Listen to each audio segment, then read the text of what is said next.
Hi. Hey. It's Saturday night. Woo! It's 10:30 in the evening. It's 4/6/2024. That's a Saturday, April 6th, 2024. It is 10:37 p.m. I have slept for a long time, 9 hours, something like that, and I'm here to burn the candle at both ends and just keep giving you guys some sweet, sweet love and entertainment.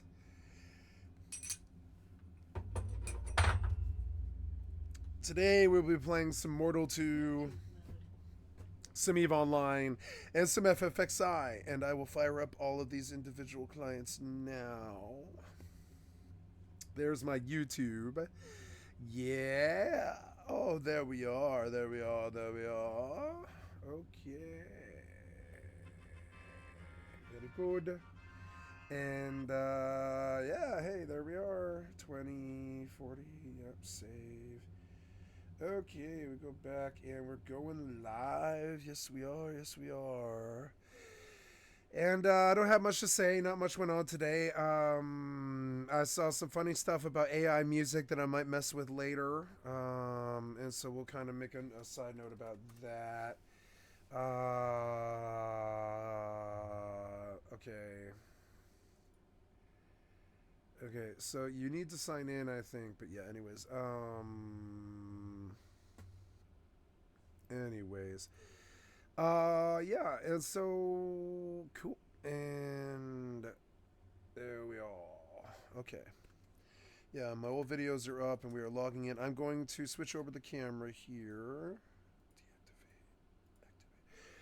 There we go. And cool. Channel's looking good. And so first we will get into Final Fantasy 11. And then we will get into EVE Online. Yep. And we will take a look at the belts and see what's going on.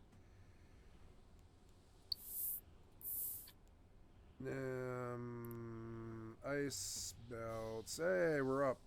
Okay, well, let's go out to the belt then. Undock. Ooh, there's an air elemental on top of me. Kill the air elemental on top of me. I need him. Yes. Maybe I should just sit here at the air elemental all night. Could make some good money doing that. Probably spawns all the time. But yeah. Anyway, so, and then we'll come through and we will, you know, that seems kind of loud to me still. Like, really, genuinely loud. It's weird.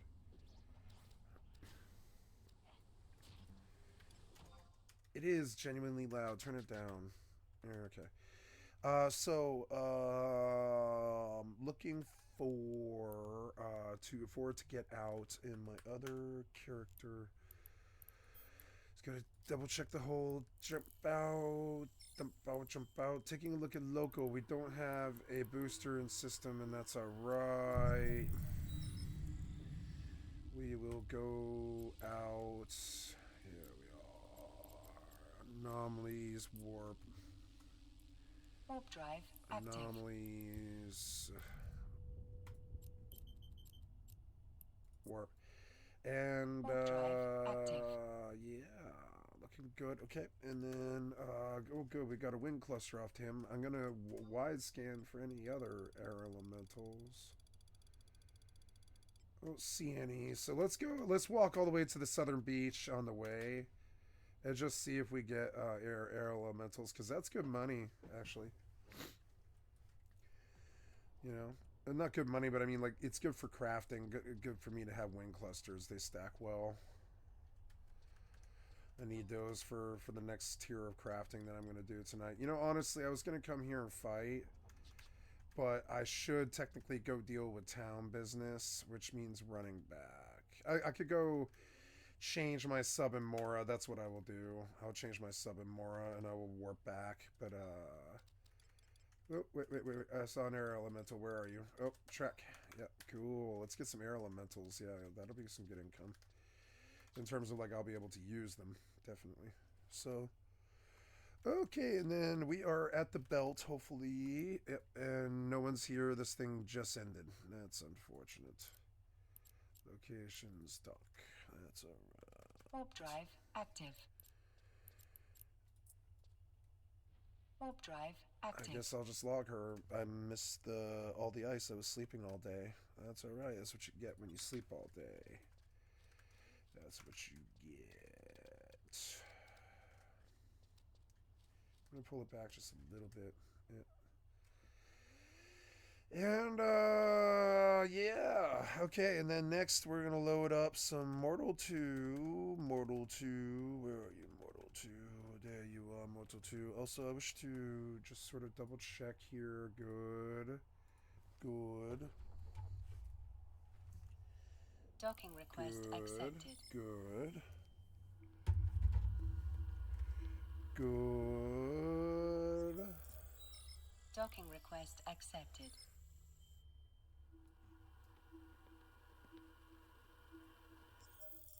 Come back to me, it's almost easy. Come back to me, it's almost easy. Okay, done, and, oh, I missed it. Come back. And then, yep, run that way. Please don't be taken. Yay, air elemental.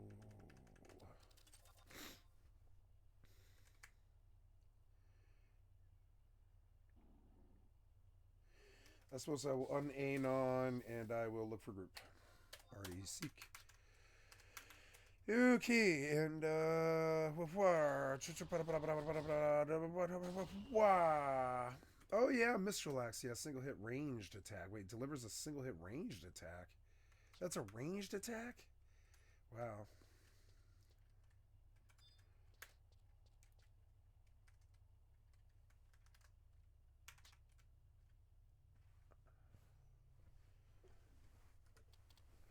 I can't seem to fire this game up, so we're going to library. Mortal Online 2 play. Yes.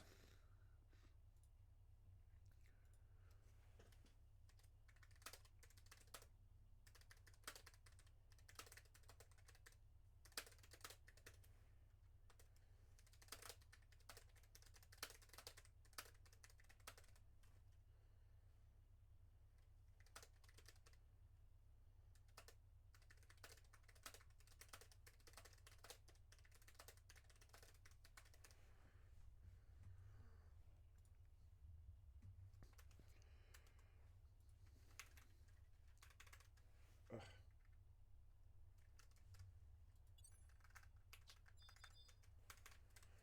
Oh yeah, so now we're over in this direction. I want to wide scan for another air elemental. Oh. Yep. Oh man, I didn't realize it was this easy to hunt air elementals here. I mean, like, I don't know. It definitely helps me. I just made like 3k. It definitely helps. While he kills that, I should go look for another. Well, I should go get some melee on him while I look for something else in the world. Yeah, unbound him, and then there's the elemental that I'm on. Any others? Any others? Yes, there is. There's one. Yeah, we'll take that guy. I was kind of hoping when I parked here that I might log into air elementals, and I absolutely did. Hey, look, got like 4 air clusters. That'll help me pay for other crystals that I need. Like that 4K, that'll buy me, oh god, what is it? It's like 7 stacks of fire, and fire will get me money. They're just straight up money. Like better money than this. Like you know, like 10K, 20K, something like that.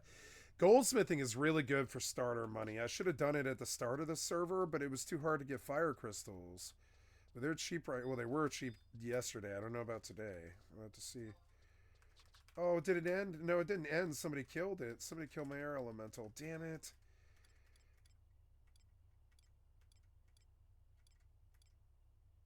Hieroglyphics.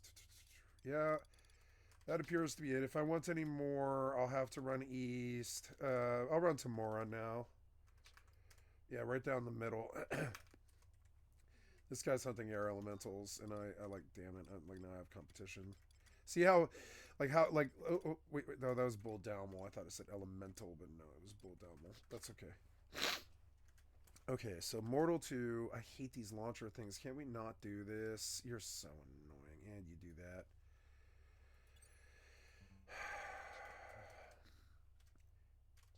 Okay, wide scan again. Look for air elementals. No air elementals. We will go south to Moira.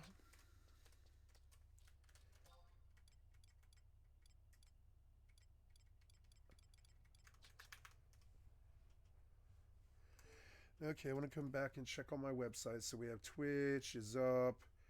Good. Watching. I don't know what this is about. Go away.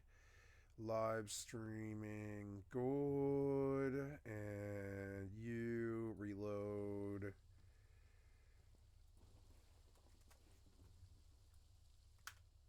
Oh, the sprint one. Yep. Okay. And then, and I want to start this video over, and we will listen to something while I log in. Liberty has again started. Thank you, Freshie, for the excellent content for my stream. I've liked and subbed to your channel. The Korean release in December 2023 slowly started fading away, and when almost all hope was lost for a global release, after 6 months of complete silence, Amazon Game Studio decided that it was time. With the announcement of global closed beta test, MMORPG players have started regaining interest and hype is slowly building up again. But is it too little too late? Did Amazon Games completely miss the window for a global release? Or was it all planned? And could global Throne and Liberty reshape the MMORPG genre are some of the topics I will be discussing in this video. It is no secret that the MMORPG genre has been very dry in the last few years. Dry in a sense that there is nothing new, nothing different. It's always the same generic recycled and overused crap with a lifespan of 1 to 2 months. And why is that? Are we the players to blame for wanting high quality games that respect our time? Or are the developers and gaming studios to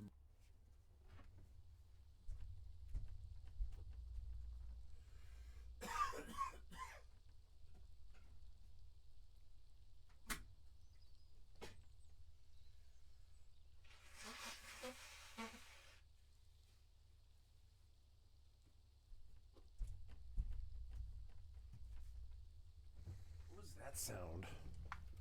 The hell was that sound? Oh.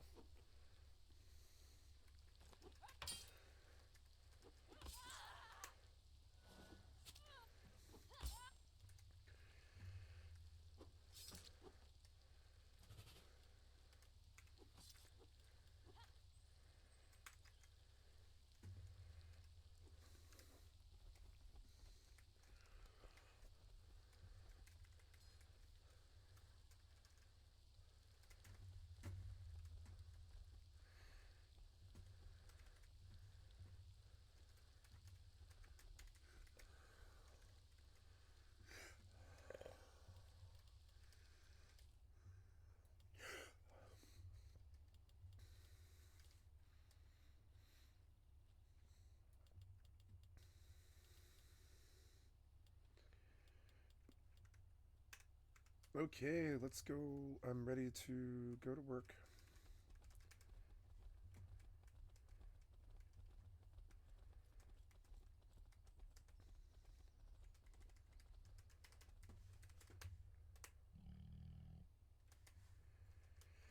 Get him, bear. Oh, I want to drop my second account, which I did. Okay, good. Good.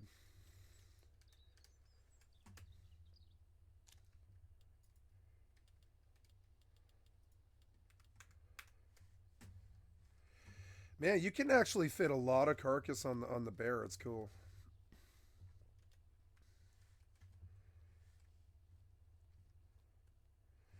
Those other pigs scattered, and I don't see where they went.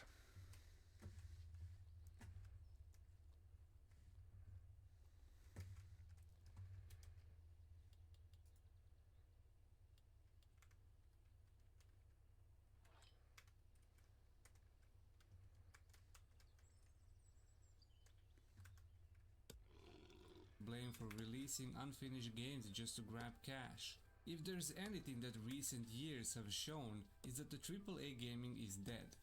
Being a AAA gaming studio and releasing AAA games used to mean something. Now it's all about using that reputation to get as many sales for a shitty product.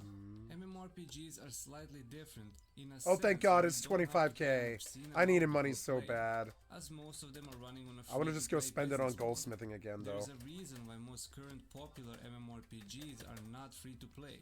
It is a complex topic, so I'll leave that one for Oh, a thank different God, video. another Making 25K. an MMORPG is very complex and requires a lot of time, resources and manpower, which a lot of the indie gaming studios don't have. So even if any of these indie game studios come up with a new, originally unique and very revolutionary ideas, it often never reaches the general public. Nice, 60K. I actually really needed it. I'm gonna go back to work then. I'm gonna go back to work crafting until I'm poor again, each day. Releasing and publishing high quality games. They have all the necessary resources and manpower to create original and revolutionary games. But how much more They do, but they original don't. and revolutionary can a game get in the MMORPG genre? Experimenting with new and original ideas can be very costly if they are not received well by the public. What if being original and revolutionary doesn't mean new and different? What if you could take the best parts, systems and ideas from different MMORPGs and then develop them for your game? Imagine a game with BDO's fast-paced action combat system that has Lost Ark's raiding design, mechanics and difficulty, with Guild Wars 2 impressive realm versus realm siege battles, Arcage's economy, trade and housing, Lineage 2 PvP system, New Worlds crafting and gathering, and the most advanced graphics and sound design. Now that would be a pretty cool game, wouldn't it? NCSoft was able to a certain extent to blend and develop some of these things from other MMORPGs into Throne and Liberty. And it works. Throne and Liberty is by no means a perfect MMORPG, cause perfect simply doesn't exist. But it does bring some different, new and original ideas to various in-game systems and functionalities that haven't been seen in other MMORPGs. For a game that underwent many changes and complete reworks in its 10-year development cycle, to end up looking like it does now shows how complex and how much time and resources and manpower it takes to create a quality MMORPG. In recent years, there has been a clear indication that there is a huge gap in the market when it comes to new MMORPG games. Just by going by numbers of concurrent players on release day of New World and Lost Ark is a clear indication of that. Even with other popular older MMORPGs like World of Warcraft and Final Fantasy, which to this day have millions of concurrent players, there were still close to 1 million players wanting to play New World and Lost Ark on release, completely crashing the servers and filling up queue slots.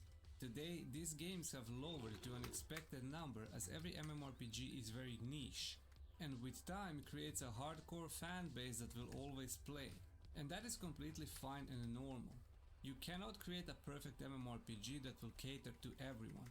Some will like it, some won't, and when initial hype on the release day dies down, you are left with a dedicated, hardcore and strong player base. Like it or not, Throne and Liberty will be exactly like that. It's hard to give every player exactly what they are looking for in an MMORPG, but it's easy for players to find what they like with everything that it has to offer. If you asked 100 MMORPG players, what is the one thing that, for them, defines a true MMORPG experience, you would get 100 different answers. As a matter of fact, I did exactly that. I opened a post on the biggest MMORPG subreddit and asked the community exactly that.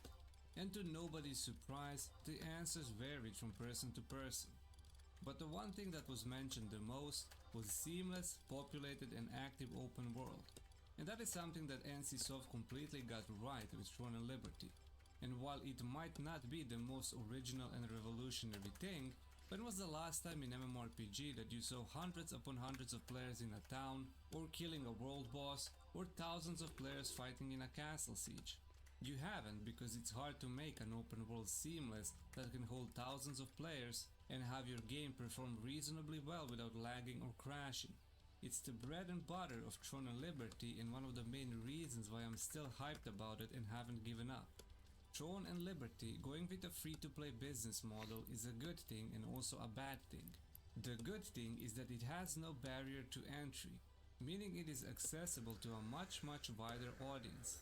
It allows players who have never played an MMORPG to try it and see if they like the genre, bringing potential new dedicated fans to the game and the genre. On the other hand, the worst thing the free-to-play model brings is the pay-to-win. Many, and I mean many players do not understand that a free-to-play game needs to have a way to make money. Cash shop and battle pass are the most common ways of achieving that. But Throne of Liberty does take it a step further by having a marketplace that only uses premium currency. But it isn't as bad as a vocal minority is making it out to be. The same vocal minority who will, without thinking twice, spend $70 on a premium AAA game from EA or Ubisoft with an additional $70 for cosmetics, battle pass and a shitty DLC. NCSoft developers have made it possible for free-to-play players to progress reasonably fast with many ways of obtaining premium currency by just playing the game. See that? As in every MMORPG game ever in existence, you have two options. Pay real money to progress faster and become stronger, or grind. I played Throne of Liberty since release, I spent no real money, I didn't play 8 hours a day, and I was able to have close to perfect gear and stats by the time first Castle Siege took place, which made me almost as equal as other players who spent real money. Yes, Throne of Liberty is pay to win. No, it is not as extreme as some other MMORPGs out there. And yes, you can progress, clear endgame content and have fun without spending a dime. Keep in mind, every MMORPG is pay to win. Deal with it. Many people in the MMORPG world are very familiar with NCSoft, their inability to provide quality content and predatory monetization system. It is completely understandable. Gotta check the that price many of fire players before are I go very running off skeptical here. if Throne of Liberty can be a success on the global scale, and are very reluctant to even waste time trying the game. Games should be fun. 600, But not for bad. We're games gonna to ride keep that. being fun and updated with fun content, the studio needs Or to well- make money. The team that is in charge of Throne of Liberty. Well, yeah, I'm gonna has go made back to great fast stock either efforts way. into making Yeah. it pay-to-win friendly, if that's even a thing. On top of that, they have shown that they care and listen to the players' feedback. They promptly, within a week or two, fix every annoying game-breaking bug, nerf and buff weapons and builds that require it, shut down exploits, hacks and permaban players abusing it. Every few weeks they update the community with future short-term roadmaps, everything they have already changed and fixed and everything that will be coming in the future patches. Most recently they found a pretty smart and creative way to deal with botting, which decreased the amount of bots by 80%. For the last 4 months they have shown extreme dedication to the players, Incoming community, towel. and wanting to make Throne of Liberty as best as it can be according to the feedback.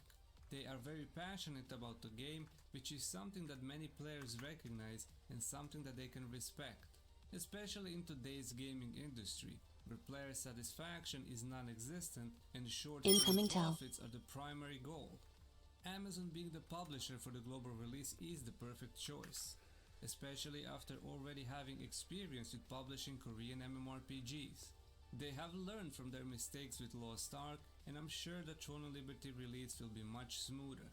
One of the main struggles Amazon had with Lost Ark was rushing into new content too soon and inability to deal with bots. Since closed beta test was announced, it means that Amazon is happy with the implemented measures to combat bots, and they don't have to worry about rushing content, as the global version will be on the same patch as the latest Korean You've version been when it's examined. ready for release.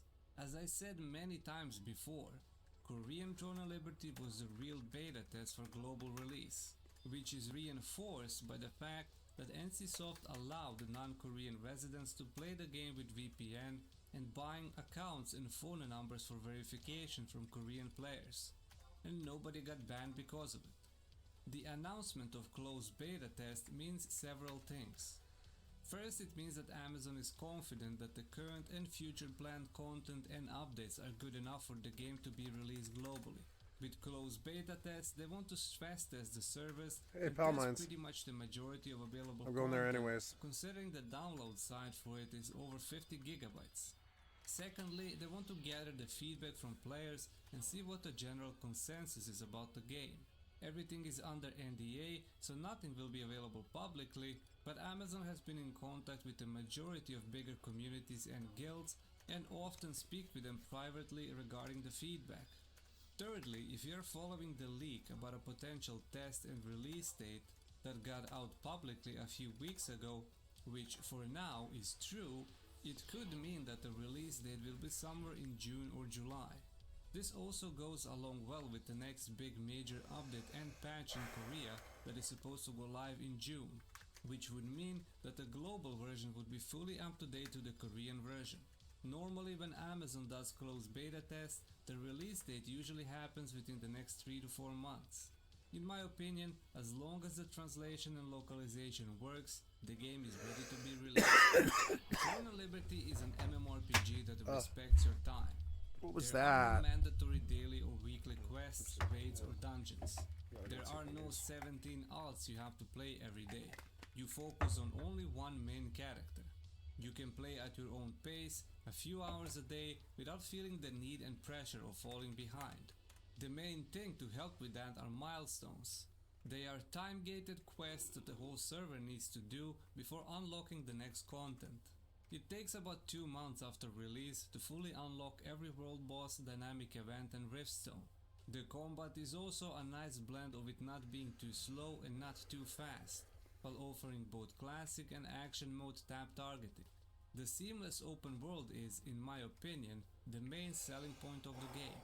Not many games today can pull off holding a stable frame rate while hundreds and thousands of players appear on the screen at the same time. Being an MMORPG, it was specifically designed around group content and activities. You are, in a way, forced to be part of a guild or have your own group for raids, dungeons, events or PvP. If you are coming to Throne of Liberty expecting a lot of solo content and the ability to progress and enjoy the game solo, don't bother. There are things you will be able to do solo, but the game does not cater to solo playstyles. You will be left behind and gatekept from most of the fun and enjoyable content. Quality PvP was the core principle upon which Throne of Liberty was being built on. I do believe that it is in a somewhat decent spot when it comes to open world PvP, riftstones and castle sieges.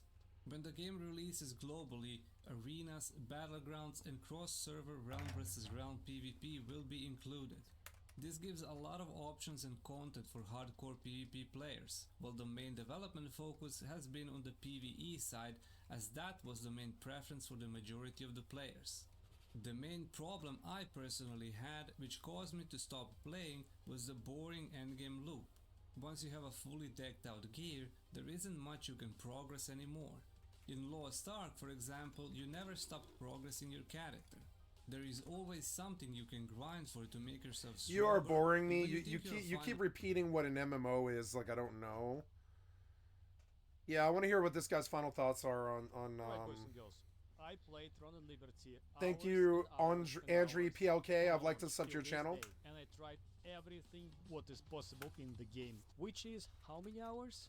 December 7th, more than 300 hours. And this is my review about the game. Everything that you need to know will be in this video that I will make as short as possible. So let's go. My name is PLK. Thank you for your subscriptions, and this community is growing so fast. Guys, love you.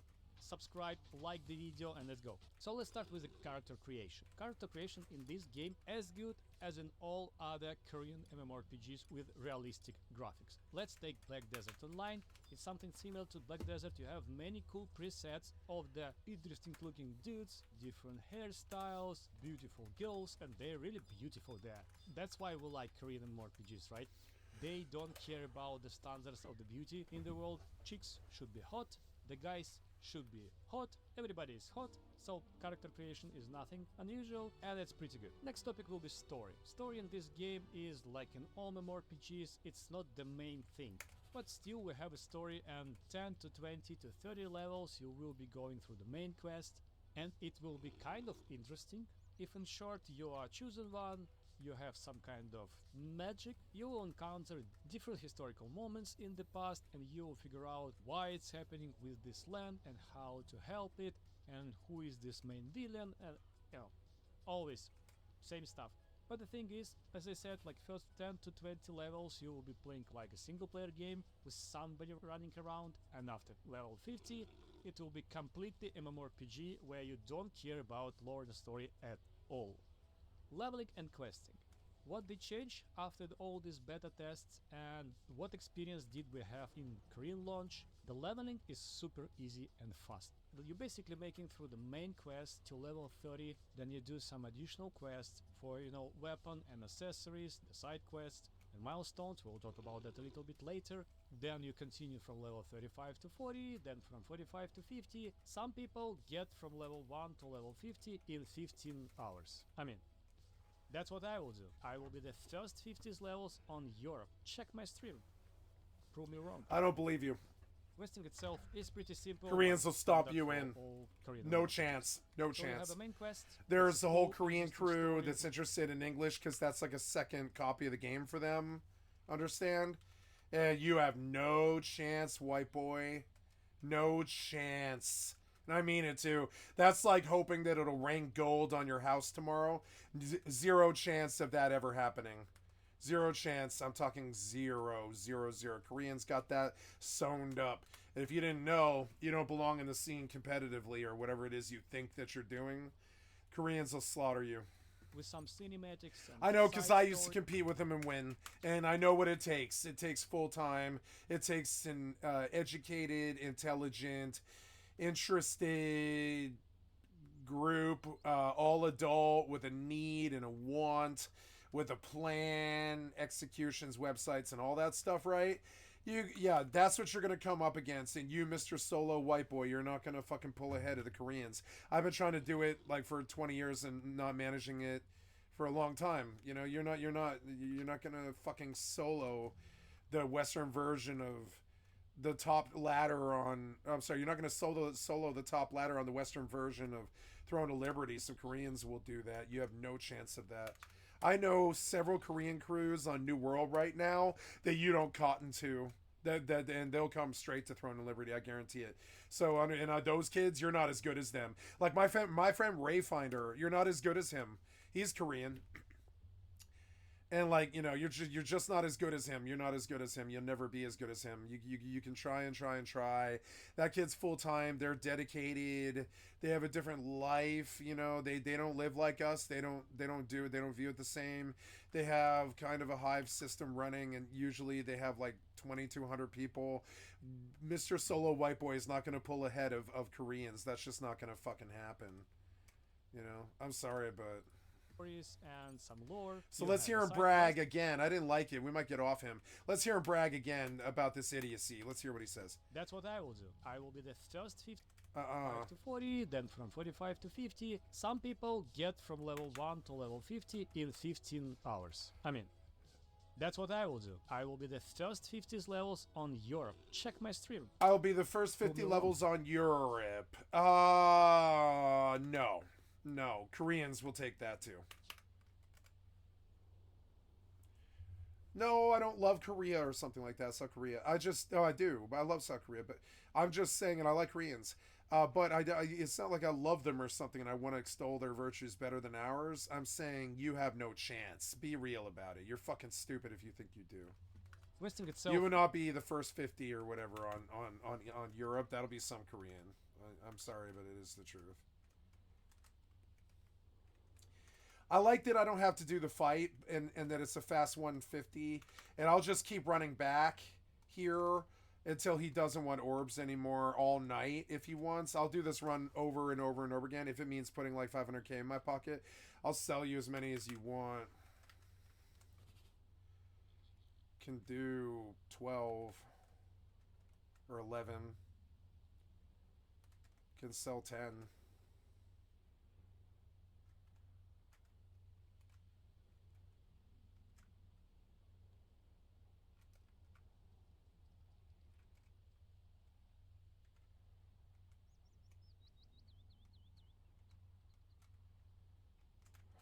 It's a nasty business buying orbs, but it's not a nasty business selling orbs, right? So it's nasty that he's trying to get ahead, but I have some sympathy for what he's dealing with, which is RNG. When I show up with the club that he's trying to get, he's gonna be fucking pissed off. And I don't care. Like, I have the club that he's trying to get, I guaranteed. He's trying to do up in arms, I think. And I guaranteed he wants that club. He wants the Octave Club. And when I show up with it, it's going to piss him off. I don't care.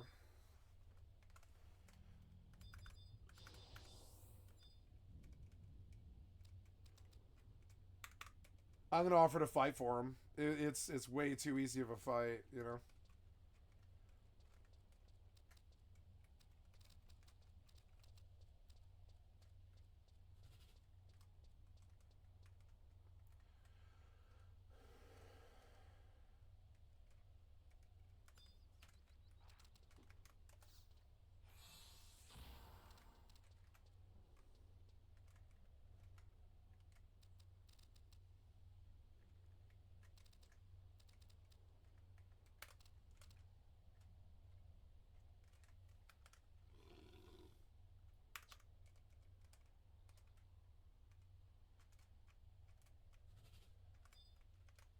Incoming tell.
It's pretty simple, but standard for all Korean MMORPGs.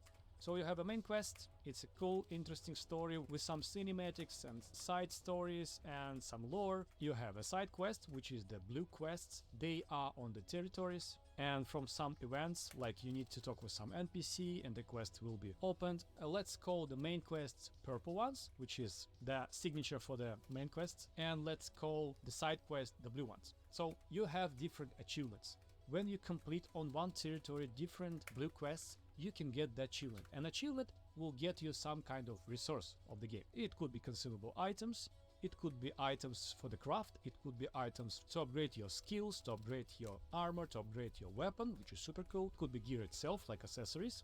So we call it a codex system, if I'm not wrong. And it looks like you don't need that because you need to level 50 as fast as possible, but then you will come back to all these codexes, because to get some of the upgrades to your skills and weapon at some point of time in the end game is pretty hard. So you will come back and you will do all the codexes to get all the small pieces, you know, to help you progress. And also you have codexes like you go to the dungeon and you need to kill same boss like 10 times, or you need to block some attacks, or you need to be blown by some attacks of the boss. And people doing that to get the codex, because after the codex you get some items for the progression. And let's talk about the progression in this game. So to progress in this game, like in all MMORPGs, you need gear, which is armor, weapon and accessories. You need skills, which is in this game is additional part, an additional direction of the progression of the character, and you need to upgrade all of this. How it happens? With gear, it's pretty simple. You need to drop gear from the monsters or to craft it. Some of the specific gear could be crafted from the specific items from the bosses. Like for instance, when you go to the dungeon, you can drop any of the gear from the boss, and also you can drop the box. From this box, you will choose purple, which is epic, right? Yeah, you will choose epic weapon of your choice. So the game helps you to get some of the items, because the drop chance, like in all Asian MMORPGs, are super low. Alright, so you dropped your weapon or you bought it from the auction, you have the item. Now you need to upgrade the item. The same goes with armor, and the same goes with skills. Let's talk about skills a little bit. So you can use two weapons in the same time. Let's take I'm using staff and wand. So I have 10 active skills for each weapon and 8 passive skills. And I can use only 12 active skills from the boss weapons and only 8 passive skills from the both weapons. So I choose them. And different skills have different type of the level. Some of the skills are green, which is uncommon. Some of the skills are blue, which is rare. And some of the skills are epic. You can't upgrade epic skills to the legendary yet, but you can upgrade the uncommon and rare skills to the epic skills. So to upgrade the uncommon, the green skill, to the rare skill, you need to upgrade it 5 times.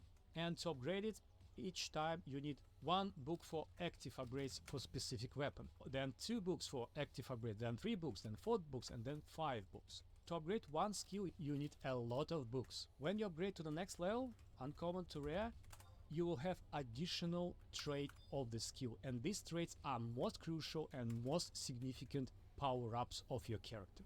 So where all of the skills that you are using as active and passive, you want them epic, so you will grind a lot to get these books to upgrade the skills.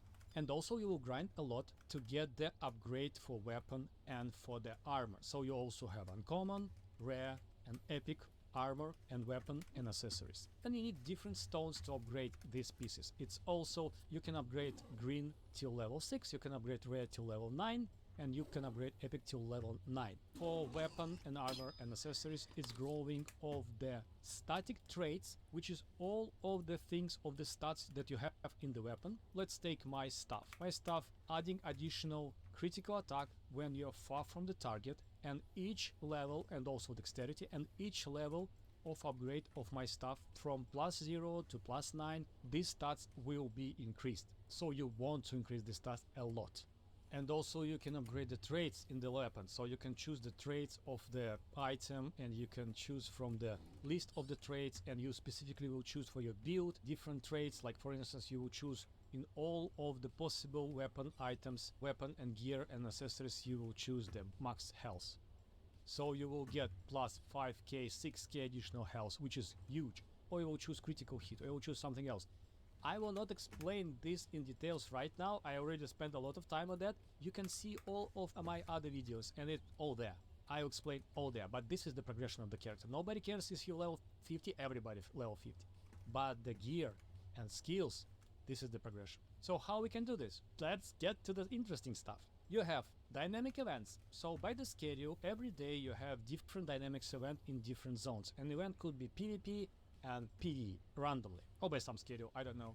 But you go to this event and you compete with others, how many monsters you killed in this area and how many items did you get from them, collect and give it to the special NPC. Whoever have a first place have good rewards, whoever have a 100s or 150s place or without any rank, they will get less. What they will get from these dynamic events, you will get books and crystals. So these books, you need to upgrade your skills. So you want to go to every possible event and you want to grind and you want to compete, right? So it's like the huge events is crowded with everybody trying to get as much as possible. And if it's PvP, it's also the guilds are fighting for that. And it gives you huge benefit.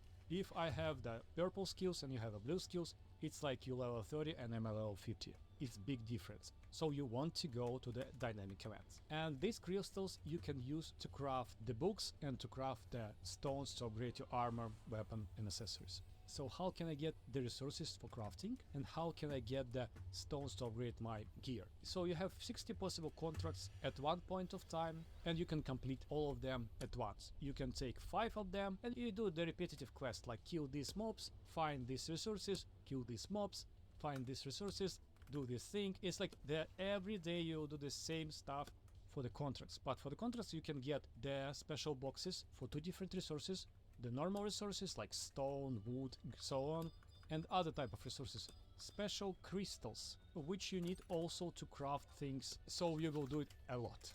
And also the stones for the upgrade of the gear specifically. This is basically the core gameplay loop from the PvE perspective.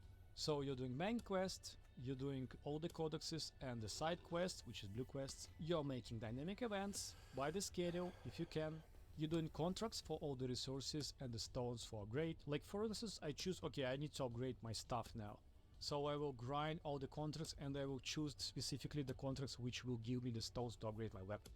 And the last one is the dungeons.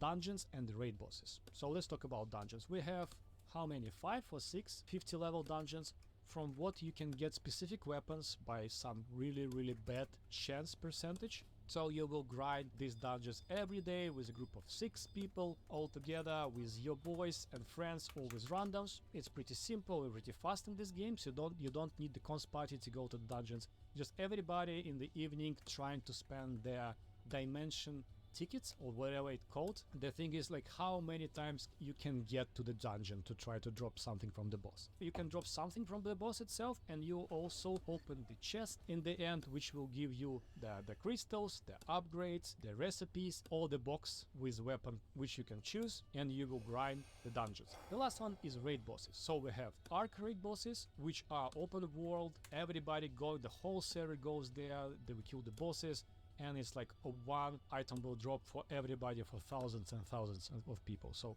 most likely it will be not for you, but sometimes these bosses are PvP, so guilds will try to kill Incoming everybody emote. else and drop this for them, or alliances. So we have normal bosses, we have arc bosses, which drop super good items for the sets, you know, some unique Incoming stuff. tell. And you also have a guild raid bosses. So you have a guild, your level of the guild is growing, and with all new levels of the guild you have new raid bosses in your guild house, and you can do it every once in a while, so like 5 bosses a week. But I also have a video about that, check it on my channel. Everything that I'm describing right now you have on my Incoming channel. emote. This is the PvE activities of the game. Now let's talk about a little bit about the graphics. It's Unreal 4, but if you ever will jump to this, you know, flying whale and just look around what is happening in this world, the world is gorgeous. The game is super cool, good looking graphics, you have really interesting effects from your spells. It's Korean style, so it's a little bit too flashy if you will compare to a World of Warcraft or something like that, but it looks cool. The characters are good, the armors and weapons design pretty good, the environment itself and monsters, it's just like pleasant to play Incoming this game. tell. And you will grind Incoming in this party game, like invite. in Black Desert Online, right? So the game should look pretty decent to grind a lot.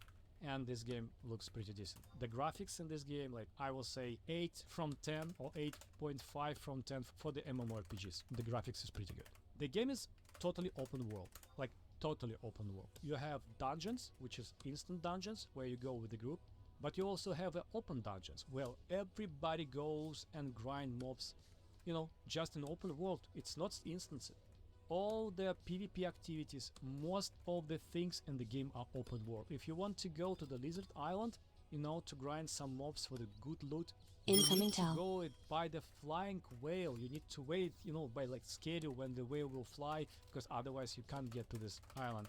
It's open world, and you can feel this open world. And then you go to this island, somebody kill you, and you come back from the city. So the feeling of the open world in this game is good.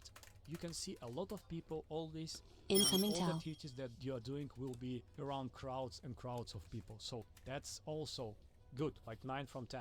Now let's talk about combat. Combat in the game pretty decent. You have different classes, basically you have 7 different weapons. You can combine 2 of them at the same time. And also you can switch skills. For instance, even with my staff and wand, I have 3 different skill presets for PvE, for PvP, and for the dungeon healing. It's not super, you know, different, but you also have the mastery of each weapon, and which weapon is a primary, you have a mastery for this weapon. It's a passive skills which can get a lot to you, like resistance from silence. And silence for mages a really bad thing from the daggers, or additional mana regeneration, or additional evasion. So you choose the mastery, you choose different skills, and you also have two weapons. And some of them you can combine, like take not staff but take sword and shield, which is tank, and wand, so you became the paladin. Or take staff and bow, so you will be like annihilation machine, glass cannon. System is pretty interesting, and you can't just switch it. Okay, today I don't want to be healer shaman, I want to be, and you can just switch it. To switch to other weapon you need to grind all the skill books. You need good skills, right? So it will take a lot of time, and also the gear, which is focused on specific game style that you have, right? So it's pretty diverse. And the combat itself, I will say it's typical. If you played Lineage 2, it's the same, but with more possibilities. You can jump, you can fly. Yeah, by the way, you can fly. The really interesting mechanic, because some of the objectives, PvP objectives, are high or really below of the other surface, so all your guild can fly and drop in the center of the enemy and do cool stuff. So with all these possibilities, and take the good mechanics of PvP and the combat itself from Lineage, because you have different skills, you can use them, you can collect from your armor different types of resistance, like you can collect the really huge silence resistance, so you will be not silenced, or you can make your evasion really high, it will help, right? So you choose the play style, and you focus on this play style, and you play it. And the classes itself, yeah, you have meta classes like daggers, like bows and tanks. They are super huge right now. In the same time you need healers, so in the huge sieges, mages with the heals are also dominating, because you can drop the meteor on the huge bunch of people and they will be almost dead, but it's the huge damage from your side. So the combat feels interesting, really impactful. Combat. You can feel all the skills that you're That's doing, good. and you grind That's good a to lot, hear. so that's pretty good. Also combat, I really like the combat in this game. Yeah, all they have to do is make it feel like the fucking ability hit the mob. It's not that hard. It goes whack, and the mob's like and then there's like the big fucking numbers pop. It's not hard to do, but they seem to have lost their way in the last 8 years, and it really doesn't feel like when you hit a mob it has that much impact. Even Horizon Forbidden West kind of had that problem. I was like full charging melee attacks, and it's a little bit satisfying when you hit, but it's not like this thing where where it's like crunchy. It doesn't feel crunchy. You're like, man, I just full charged a melee hit with all her force and slammed this motherfucker, and it did not feel like it hit at all, at all. So let's talk about end game loop. It's a PvP. So what we have as a PvP? By the schedule, like I said, we have different dynamic events, and most of them are PvE, but some of them are PvP. Small scale, middle scale PvP on the things. It is not like proper everybody gather around, we will go to the PvP. No, if you want to have fun, if you want to test things as a PvP group, if you want to try to get this event, so some of your guildmates will win, you also will do this PvP, and it's pretty fun and interesting. Just look at other of my videos and other videos of the Throne of Liberty. It's pretty fun. The PvP in this game is pretty fun. So this is the small scale PvP. But also we have the points of interest in this game, and this is the boonstones and riftstones and the castles. Let's talk about boonstones and riftstones. Boonstones are the things that by the schedule will be possible to conquer by some of the guild. How it happens? You need to kill everybody in the round around the boonstone, then your guild leader need to stay there some period of time, so boonstone will be yours. But in this 30 minutes of the PvP, every guild can come and try to siege the boonstone, kill you, and you have many different boonstones on the map. Sometimes it's all of them open at the same time, so it's mind games. Which guild will go where, what alliance will go where, and you have guilds like 64 people, but alliance could be from 4 guilds, right? So it's about 200 plus people, and you have many alliances all together fighting with other alliances. So basically it's like 2,000 people versus 2,000 people, and you spread the guilds and the scouts, and it's like mind games which boonstone in the end you will try to conquer. This is pretty fun. This is the end game. And Moonstones give to your guild some traits like additional critical attack, additional attributes, or additional gold, or additional something. Sometimes it's Moonstones near the raid bosses, so it's additional raid boss, which is additional item every day. Cool for the guild. And you have the raid bosses by the schedule, which also your guild can kill everybody. It's not impossible, but you know, your alliance can kill everybody and drop this item to the alliance members. And you have a siege. So at this moment we have siege every 2 weeks. It's a huge event when all of the guilds, thousands of people at the same time, doing different mechanics with the huge golems which attack the castle, with somebody on the walls who protect the castle, the people outside of the wall fighting, and then they resurrect themselves in the castle. So it's a huge event. It's really interesting, it's really good. You need a good PC for that. But if you will have it, and you will have a guild, you will have a lot of fun playing the siege. And siege will give you a lot of money for the auction, which we'll talk about a little bit later, and for just normal money. After the successful siege, and if you will get the castle, every time when you will get the castle, your guild will be more and more progress in the gear and accessories and skill books and everything, and became more and more strong. So you want to participate in this, and you also get some resources and some money, not only by the successfully siege the castle, but also to siege some part of the castle. So it's pretty complex and pretty interesting with all these golems, and it looks epic. It just like looks epic. Huge amount of people, everybody doing something. It's really cool. So as you understand, PvP is the end game of the game, and the developers promised us the battlegrounds, arenas already. We don't know the information about that, but it will be at some point of time in the game, so waiting for that. So it will be solo content for PvP, for different classes. What I can say from the good side and from the bad side, this game is only for the social play. If you are solo, it will be boring, not interesting, and you can't do anything. Bullshit. You can kill some people during the PvP, but what's the point? If you're in the guild, it's interesting. You're going to dungeons, you're going to raid bosses, you fight, you have PvP, you discuss with the boys. I don't think so. I mean, I think I'm looking for public raids out of this. And girls. So this is the social game. If you're into the guilds, or like myself, the introvert, which wants to be, you know, involved to the guild, this is the game for you. If you want to play solo, go and play World of Warcraft. Come on. So this is the game for the social interactions. And it's PvP game. Completely PvP game. Grind and then fun PvP. Now let's talk about controversial topic. Is it pay to win or not? The thing is, you have auction. Yes it is. Avoid these mistakes at all costs. YouTuber abducted by a gang. First playthrough, Wicker Rooms. Fancy oddities. Could get a laugh there, but I'm not sure I'm a fan of modern internet historian. Hello guys and gals, me Mutahar, and today I want to just make an announcement. Obviously, I just want to say bullying is bad. Thank you, some ordinary gamers. I'd like to sub to your channel. Thank you for the next That's a sponsor for the no-no, stream. okay? So ladies and gentlemen, today Oh, I I'm bought going to my show you mic. I'm somebody so that sorry, everyone's guys. been roasting There on we the go. internet, and I want to say a little rightfully so, but as somebody that has talked about, you know, scams and keeping your internet privacy and keeping yourself safe, I feel like you can't be making fun of somebody, okay? Some people genuinely are ignorant, okay?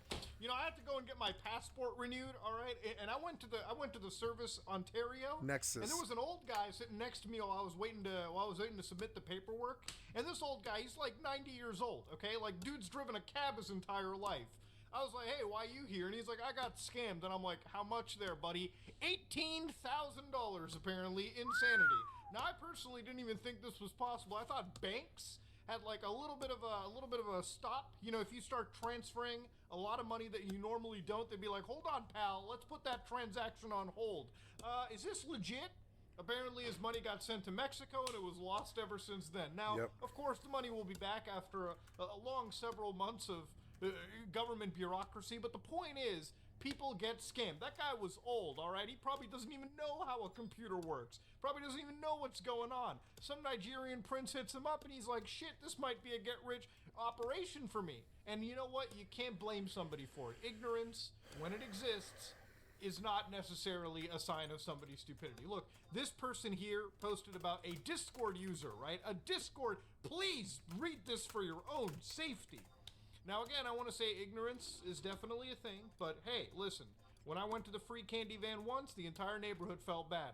After the 10th time, people start roasting me for it, okay? So it's time to learn, all right? Computer safety is something you can pick up. Let's see how this scam operated. There's a scam going around on Discord that's dangerous and genuinely convincing to some. I unfortunately fell victim to it, and once I realized what was going on, it was too late. So to roll down this thread, apparently this method of scamming users is not new. It has been done across different platforms, including Steam and Facebook, but I had no idea, which left me unprepared and easy to manipulate, okay? Hopefully, by giving a play-by-play of what transpired, it will better prepare others of what to expect so they can avoid this scary situation. All right, so what was the situation? The scam opened with one of my old Incoming mutuals emote. whose accounts was compromised, unbeknownst to me, messaging me stating that they needed my help, and they falsely reported me. Said both my account and IP will be permanently banned from Discord if I don't file an appeal ASAP. So again, what happened was somebody was hacked, Mud, and he's like, hey, yo, can you help me? And of course, our protagonist here with the shadow profile picture, ooh.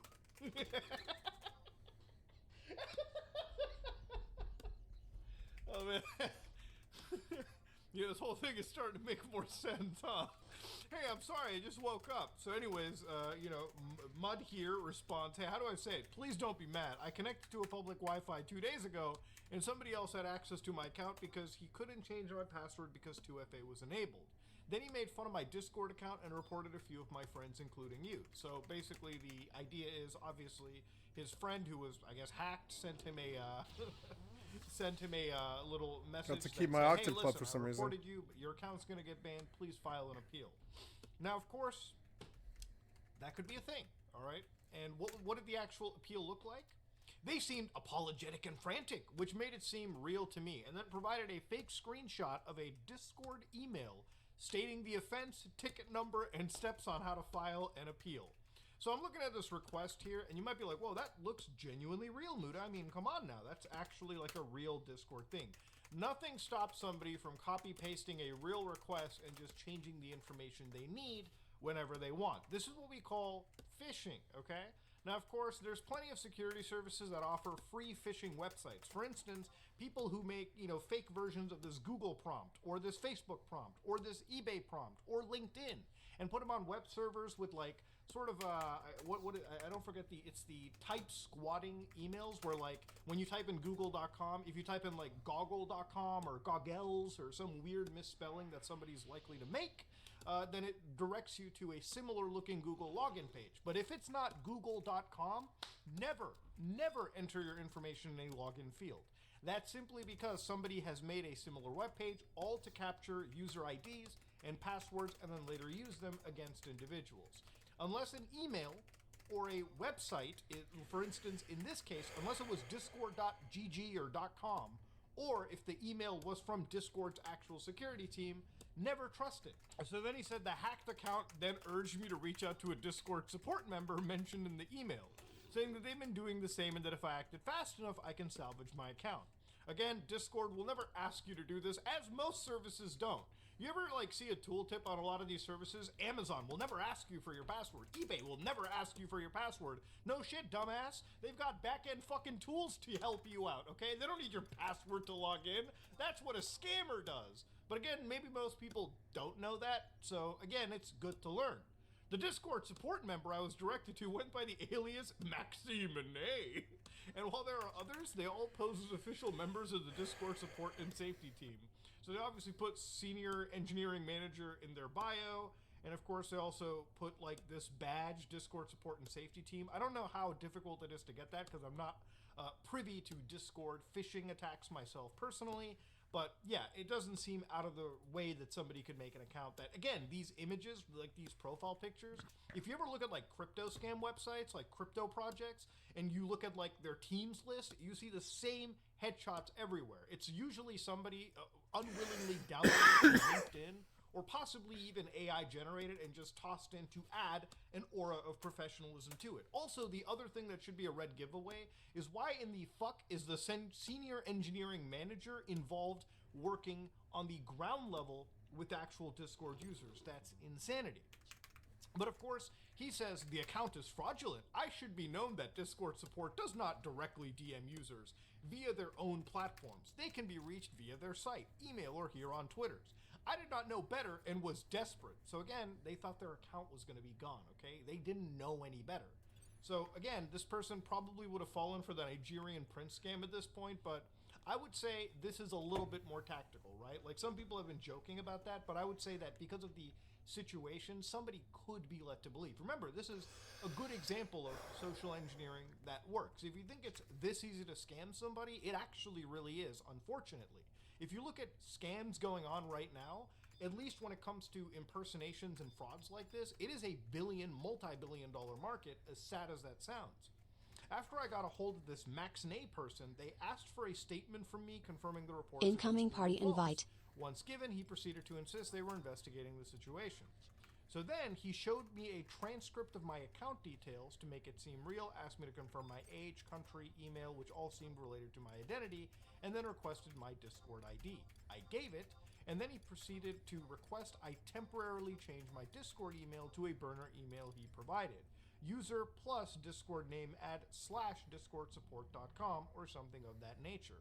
And so what had happened over here was they changed, I believe, their email or recovery email to some random email that they created just so that they can get their account recovery and then hijack the accounts from there, as far as my understanding goes. If the actual terminology is proper here, /discordsupport.com, that slash indicates that they were trying to appear like a Discord support forum or an email, but they basically had a server with a slash into it to sort of add just a little extra character, but somebody may not be looking too closely. Incoming I see trade. anything that isn't Discord support in its entirety, nothing before, nothing after, I don't engage with it, but that's how they actually got the account. After this point, if you agree to it, you are locked to the scam email, even if you come to your senses. Any attempts to shut down the scam by blocking the fraudulent accounts will result in them kicking you off your own account because you literally just changed your email temporarily. And when you think about it, right, like, you've got your actual email address over here. They want you to edit your email address and then change it to something new. Now, even in this situation, they've also said, yeah, you need to verify your old email address over here. So you have to send yourself a verification code, then change it. Again, this should have been a red flag right here. Maybe if Discord added like an extra blurb that said, hey, listen, if any Discord support member asks you to do this, don't do it. Maybe that would be a case as well. But yeah, you have to actually go through a few extra steps. So I made the mistake of letting my anxiety get the best of me, and I kept agreeing to everything despite the red flags glaring at every step. After I was locked in, Max began asking weird things of me. Began asking for screenshots of my bank's homepage and my recent transactions on the card linked to my Discord and for my Nitro subscription, but to also cover personal information like accounting, routing numbers, personal address, to make it seem my privacy was a priority. So yeah, no shot should you ever trust any fucking member of Discord, Microsoft, Google, any tech company to ask for information. You provide them like routing numbers, your account numbers. Your social media service has nothing to do with the bank, okay? If they got an issue with something at the bank from a fraud level, they can speak right to the fucking bank, okay? That's just how it works. Supposedly, these were to verify the bank account was valid and active for whatever reason. After agreeing to send those in, he then explained the next step of the verification process, which involved transferring a sum of money using third-party apps while being screen recorded to ensure I am not engaging in any fraudulent activity. At this point, sirens start going off in my head, and I try to take a minute to evaluate what's going on. However, any small amount of time I took away from talking to this person, they kept pressuring me, insisting the verification process is time sensitive.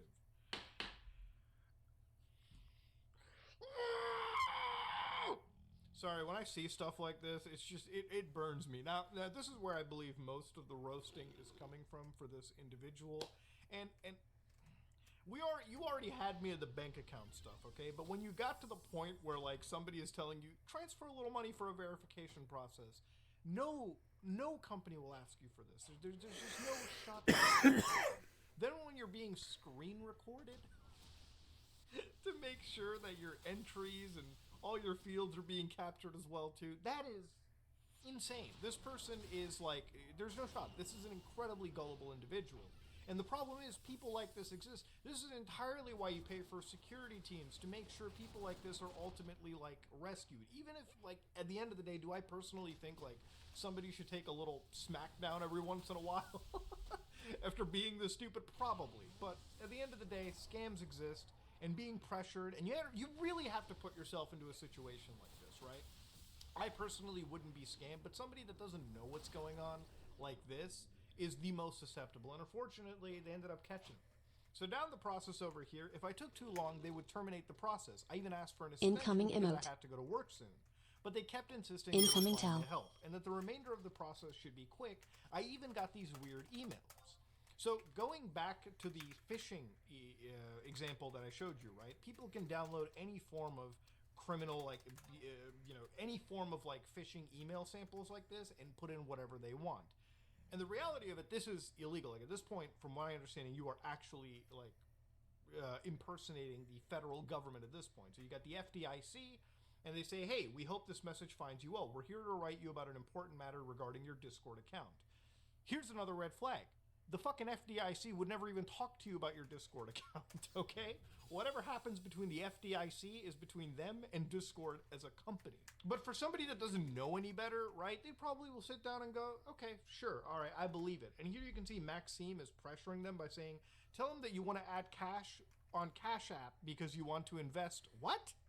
Why would you listen to anybody, a Discord moderator, to a Discord superbot telling you to invest? Get out of here. So here you can see that in this situation, the FDIC is telling him, our records indicate that your Discord account is currently undergoing a thorough, they didn't even spell thorough right, high security check to confirm your legal authorization for its use. To expedite this process, we kindly request your cooperation in purchasing $500 worth of Bitcoins and sending it to this wallet address. No shot, bro. That costs more than my expedited passport. Fuck out of here, dude. Fast forward to 9 hours later. I already missed a whole shift, transferred large sums of money I didn't have out of my checking account. I'm gonna make 500K tonight. After the process wrote. I'm gonna make like 3 to 500K tonight or something like that, which solves. Oh, look, I'm at 214K right now. It's gonna solve a lot of my fucking problems. These kids are smart, and I wish to help them. Absolutely, absolutely. And I'm gonna make a lot of money off this. I'm gonna make like 2 or 3 million or something like that. It's gonna be fucking awesome. My money problems are over. I found the perfect little hole. I waited and waited and waited for days and weeks. I've been hunting, right? I've been for days and days and weeks. Now I am out where I can be killed, and I must address this. I'm sure that he's got other guy with an orb there. I pretty much should log on Mortal just so I don't get killed or yeah, just so I don't lose my pet. Yeah, while I do all this walking and stuff, I will log Mortal for the next I guess I don't need to log. I guess I should log is what I should do. I should log. I should log. I'll just keep logging. It's fine. Logging is good. It appears that I'm here when I'm doing that. So.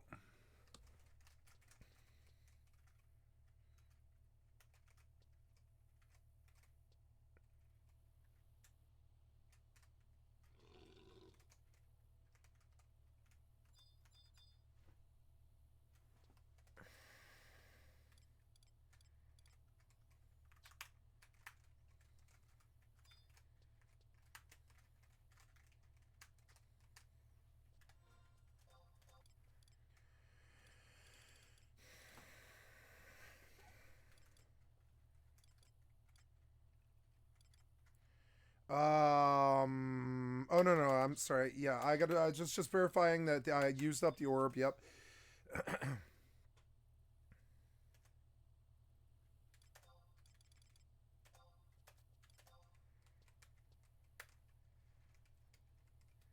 I'm gonna make so much money. I'm gonna make so much money. I'm gonna make so much money. I'm gonna make so much money, bitch. I'm gonna make so much money, bitch. I'm gonna make so much money, bitch. I'm gonna make so much money, bitch.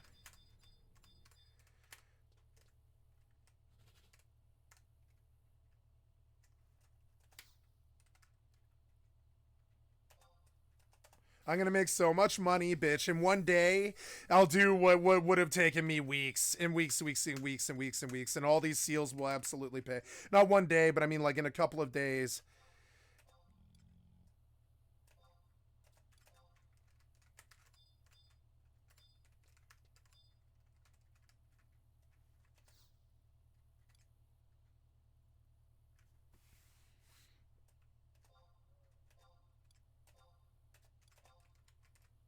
Okay, I got everything I need from here. Gotta go. I should technically set my spawn in Bastock Mines right now just to...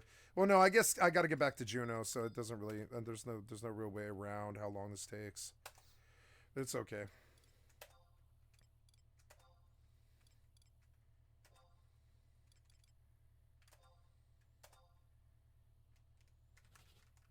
Oh, damn it. Stupid-ass NPCs are all glitched now. I have to go all the way through the fucking list again. I swear to God, it's just another time sink. Yes, go. At least we have it. If we didn't have it, this game wouldn't be very viable. Over.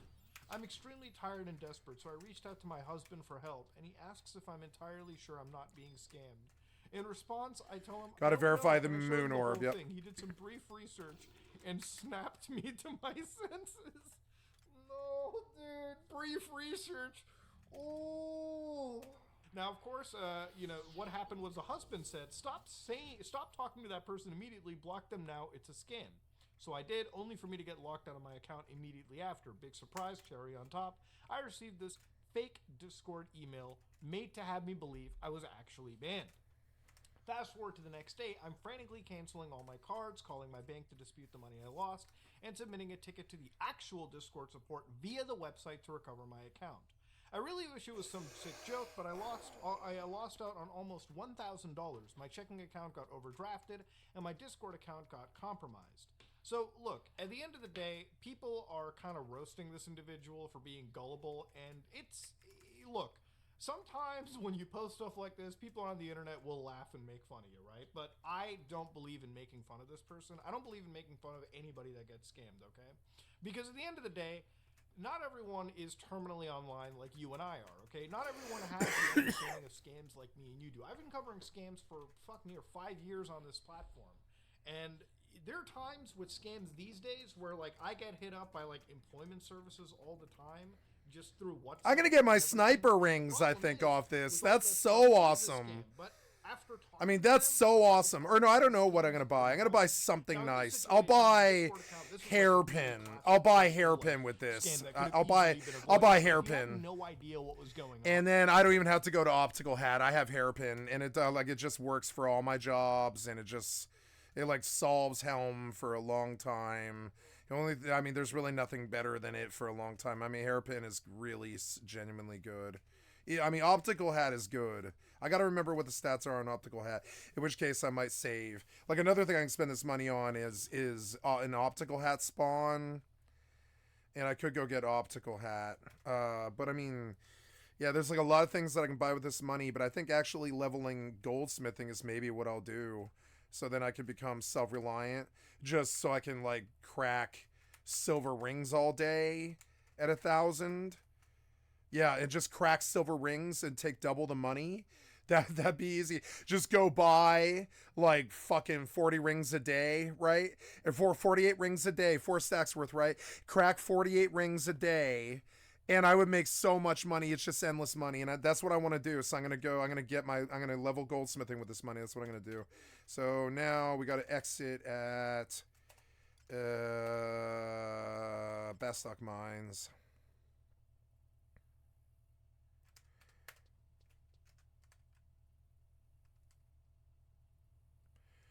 This guy's smart. I respect him. He's smart. This is how I would have gamed Kraken Club. He's gaming Kraken Club, and I really actually respect it. I think it's actually a very smart way to do it. I should remember the trick. All these other things. Like, I want Peacock Charm, so I should buy people's level 40 orb for, like I don't know, for cheap. Like 75k. Yeah, I should buy people's level 40 orb and be like, yo, I'll just buy your orb, come with me, and we run all 3, and I get to loot your orb, and I'll pay you 75k each, or like 100k. I'll pay 100k each to loot your orb. I'm after the Peacock Charm, right? And they're like, okay. Paying 100K for, you know, I think it's legal. Yeah, I think that's legal. You can sell an orb. Oh, I don't know why I came back here. I should have gone to the Chocobo. It's okay. I'm sort of wasting these people's time, and I got to be a little bit faster than that.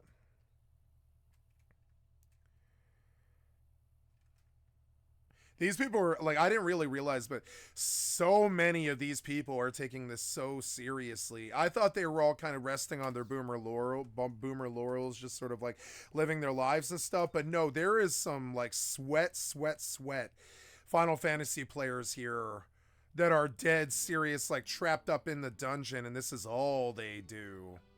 This is all they do. I think that's these boys in this party. I think this is all they do. If they have this time, they have this kind of time and this kind of money to chase Kraken Club and stuff like that and dump millions on it. These boys are, you know, these boys are a different breed. They're like full blown trapped in the Final Fantasy dungeon. They'll never escape. It is weird. I forgot that this game had that kind of capacity. But it does. It has this capacity to swallow your fucking soul. It comes across as this, like, you know, as this shitty 20-year-old game with slow swings and, you know, no action. Pretty much no action. Like, the worst action is when something casts an AoE and you all scatter and stuff. Or not scatter, but just get, like, really affected by it. And, like, or killed. And the deaths really elicit responses in people. We know that. But the only other thing about it is it like kind of gets in your soul. You're like, this simple game takes so much time and so much knowledge to like perfect and like, you know, do well. And I had kind of, I must admit, I think I would like to admit it to my friend Kamari Jack or anybody else like who would ever be watching me and stuff, that I had kind of downplayed or underestimated in full-heartedly, I might say. I mean, very, very full-heartedly. I don't know if that's a word, but like rather foolhardy. I acted rather foolhardily. I don't know if that's a word, but like where I just assumed that they had lives. But I think there is about 600 people here on this server or something like that don't have lives. This is their life. This is their life. They get on, they worry about how to further their character. They attend the raids, they chase HNMs, they do stuff like buy Kraken Club. And this shit takes time. It takes hours and hours and hours and hours. Now notice there's two people there. Now you got to kind of wonder, is it two people? Is it a husband-wife? Is it a husband-husband? Is it a wife-wife? Is it a, you know, is it a son, like father? Is it, you know, is it the same dude on two computers who's tricked Horizon into believing that he's only got one, that it's two people? There's a lot of suspicions that come to my mind about Dinor here, about who he is, and for some reason my brain wishes to go to some idle period. It's not very fair to him for me to do this on stream, but I wish to do some social profiling, and some of this might appear racist, but I'm not trying to be racist in any way or form. But I'm going to do some profiling here, and I'm only doing this based off of the guy's name. I don't know anything more than the name at all. So I'm thinking there's three possibilities of who Dinor is. It's either a husband pair and they're chasing something, and I respect that. And one of them's like, I want a Kraken Club before I die, and the husband is after the Kraken Club, and they see me walk up with it and they immediately like me. And they're like, oh, this guy doesn't need it, he's going to help us reach it. Yep, that's true. It is. I'm going to help you reach it. And I wonder, you know, and that's a bad assumption to make, but that kind of dedication, you only ever see it in marriages, and you have to make the assumption in Final Fantasy in the era of 2024 that it's possible it might be a man-wife, you know, or whatever, husband-wife, excuse me. But my guess is it's husband-husband, and they're after something, and I wish to help them. And in my little world, I think of them as a nice 40-year-old homosexual couple who's after the Kraken Club so they can prove to the world that they can be the best Final Fantasy player. And that's okay. That's my first little Pulp Fiction fantasy in my delusional brain, right? The next one is it's just two gamers, two Final Fantasy nerds who are in the same link shell, who just happen to pick up on the same night, who are like, hey, you bored? Yeah, do you want to chase Kraken Club? And the link shell laughs at this, but they're like, watch me, I'll chase Kraken Club, watch. You think it's a joke. It's not a joke. I'll chase Kraken Club and I'll get it too, Octave Club, right? And so the next theory is that they're just two normal Final Fantasy gamers who play it a lot, 4 or 5 hours a day, after work, and they're like homies. Maybe they're cousins, or they're like just dudes who don't really know each other, who just play a lot of Final Fantasy, right? And then the third one is the husband-wife duo.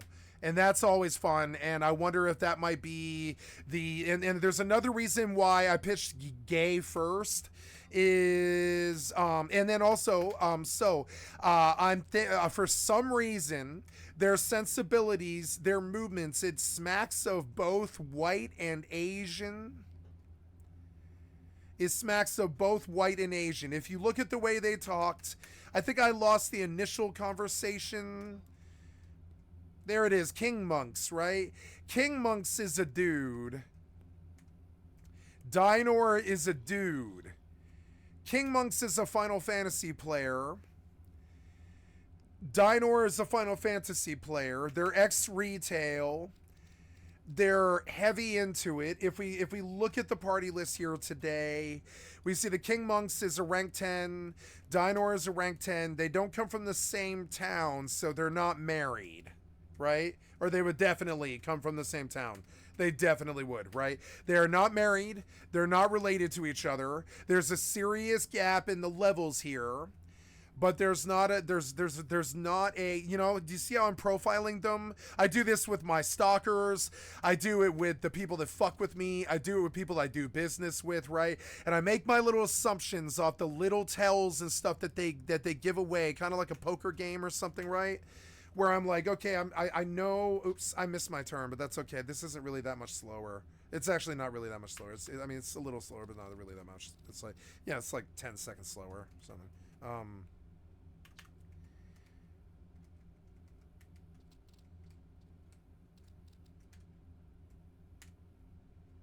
Yeah, they're like, yeah, they got time. Yeah, time. Yeah, let's go. Yeah. Yeah, poor guys. They probably got so many runs. Yeah. So I'm thinking Asian. One might be a woman because that has not been ruled out.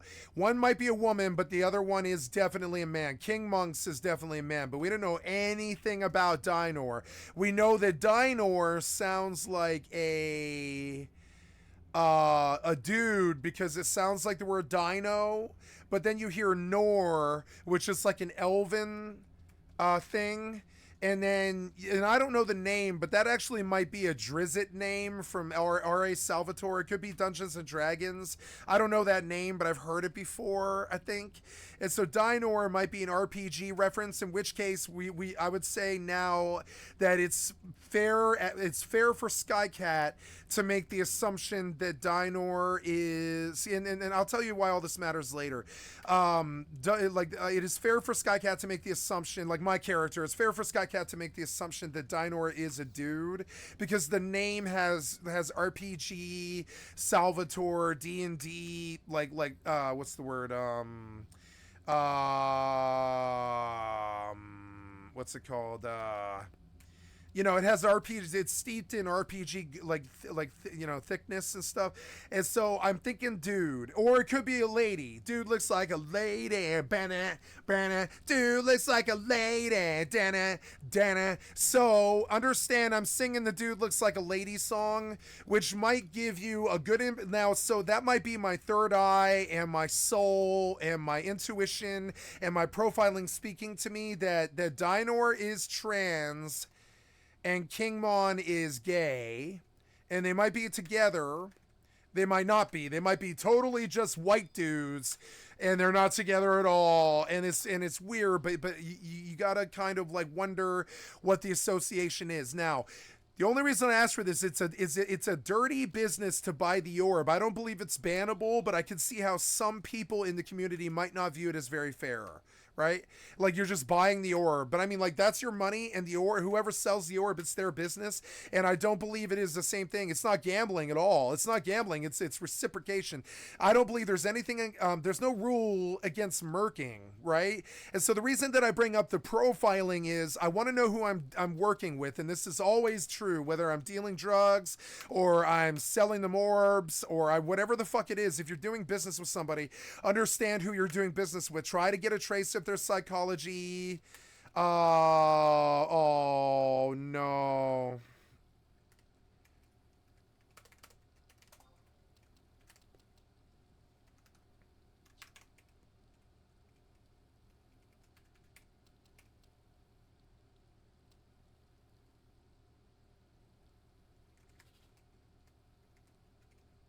No, the orbs have never been consumed. Actually, the orbs have never been consumed. Actually, it's always screwed us.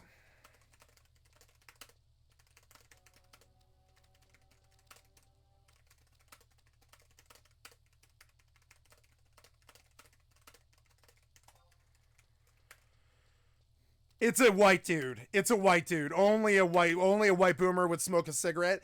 Now we're looking at two middle-aged white dudes, wives, kids. Right? And understand the profile. I'm done with it now. That's my assumption. That's I can easily reach it. One thing.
It's two white dudes. They're my age. They're like 39 to 42. They're smart. They're successful. They have, I mean, successful as in they're alive and happy and able to play Final Fantasy.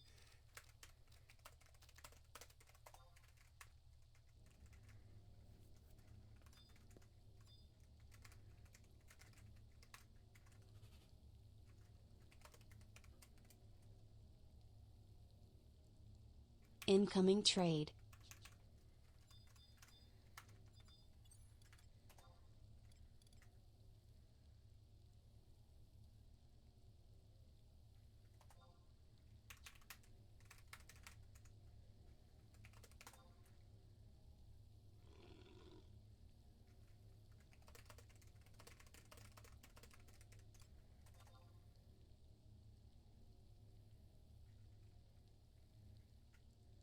They don't know each other that well.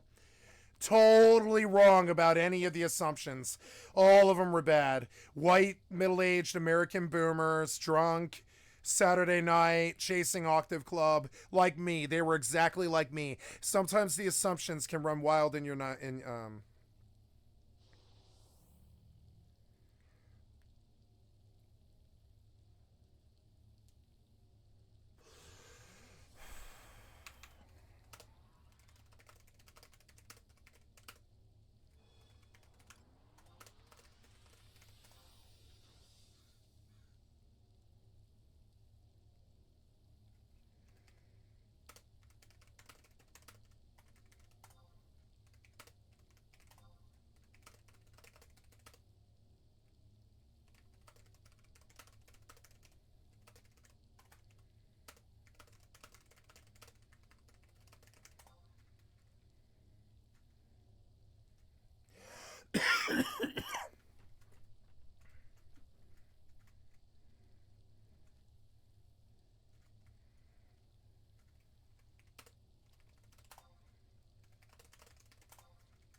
If he gets the club, they won't pay me anymore. Probably. If he gets the club, I'm rooting that he doesn't get the club too.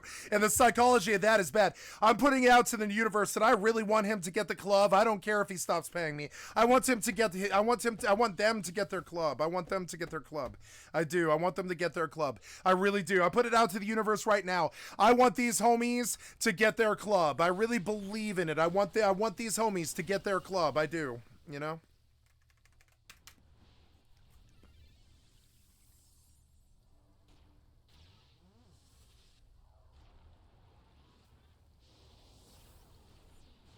Dead sheep.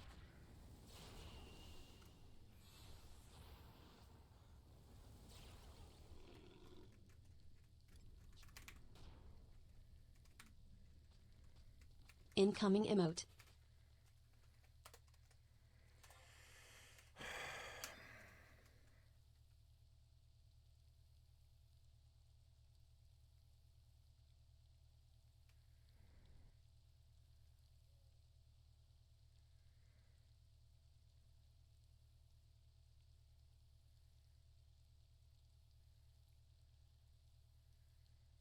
If he gets his orb, I won't get any more money. But I don't care. I want him to get the orb.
I had 350 grand.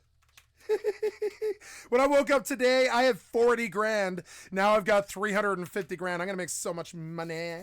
This is gonna crack it for me. I'm gonna level goldsmithing with it so I can get to a self-reliant place where I can just spam a key and make money all night.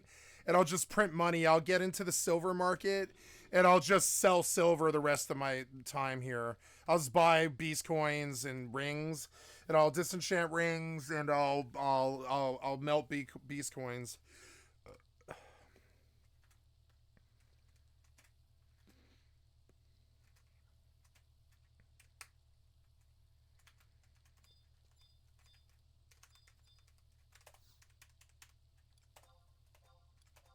No wonder they're getting so much oxblood up in arms. It's easy for them to get gear. I keep seeing all these crazy things, and I'm like, where did you get this gear in a year? It's because the BCNMs are off the hook. They just unlocked them, I guess. That was their whole battle plan. I didn't see the vision for a long time. It's a good one. It definitely is a good one. Yeah. And on top of this, oh my god, like they don't even have to pay that much either. They only have to pay 135. You know, Jesus. I have so many seals. This is going to be very good for me. I can just keep going.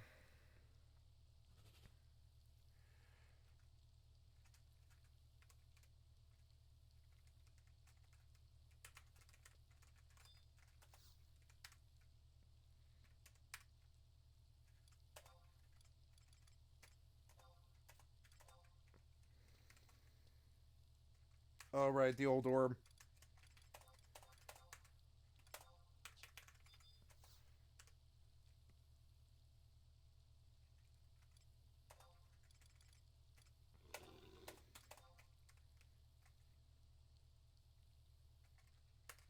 It's a lot of walking, but it's a lot of money. It's so much better than slinging Ellies and stuff. This will make it so that I can sit down and do goldsmithing for like a week without having the level or anything like that. And I can just sit at 66 and come back to the leveling when I want. But there's a whole nother grind of Final Fantasy that's entirely separate from the XP, which is the money. I'm going to Gustaberg.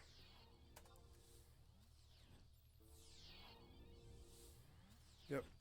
And I got my instant warp, right? Yep, got my instant warp and my moon orb. I'm all set.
I should have gone to the casino the day I got the Octave Club. I'm stupid. It was like the most lucky thing that's ever happened to me in my entire life. And I didn't recognize it. And I should have gone to the fucking casino. I should have gone to the casino that day. The stars and the astral, pathways had aligned. If something was hot in the fate that day, I was bound to get it. And I don't know what it was. And I should have gone to the casino. I probably could have cracked like $3,000, something like that. $5,000 out of it. I probably could have got $5,000 out of it. I'm stupid. I didn't think about it. The minute that it dropped, I should have quit. It'd be like, guys, I'm going to the casino. I can't believe I got an Octave Club. I just didn't even think it was possible. I was in there. I thought I could get like the ring, you know? I wanted the rings and the Oxblood and stuff. I didn't, you know. Oops. I went out the wrong way. Oops.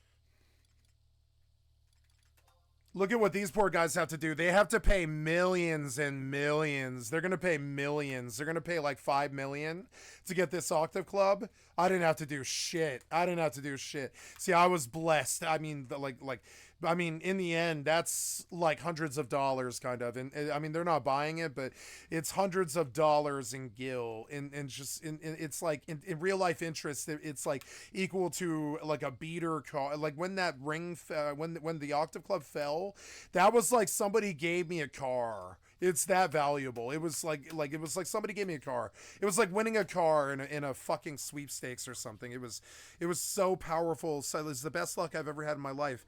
And I wasn't thinking about it. I should have gone to the casino with $60. It'd been like, look, I just had the greatest thing ever happen to me in my whole life in terms of luck. And I feel like I should have gone to the casino that day. I'm going to curse myself and think about how I didn't for the rest of my life. And psychologically, I shouldn't do that. I'll just be like, it's water under the bridge. I have the club, and that's all. That poor guy has to ride from Dem. That sucks so bad for him. I mean, it's not that bad on a chocobo. I'm doing it. It's about the same, really, is what I'm doing. Actually, as I complain about his lot in life, I realize that I have the same. I have the same lot in life. Let's listen to what else Mutahar has to say. It is scary, right? For somebody that has no idea. I was like, who are these people? They give off so many different tells as to who I'm doing business with, because I can see how some people would frown on trying to buy the club. It's almost GDKP sort of levels of corruption a bit to buy the orbs, but I don't care. I don't care. There's no rules against it. There's no GM complaints if everybody's happy. If those kids pay up, I don't believe it's against the rules. Actually, it's a good little fun bending of the rules where they can just trade their gil and try to get the investment all the way to Octave Clubs, and you start seeing Octave Clubs, you know? Yep. It's weird. When I got my Octave Club, I wonder if I infected the BST scene, because when they saw me with it in the desert, all those kids started talking about how I had it, I think, and then it infected a whole bunch of brains, and now they want Octave Club. They're crazy about it.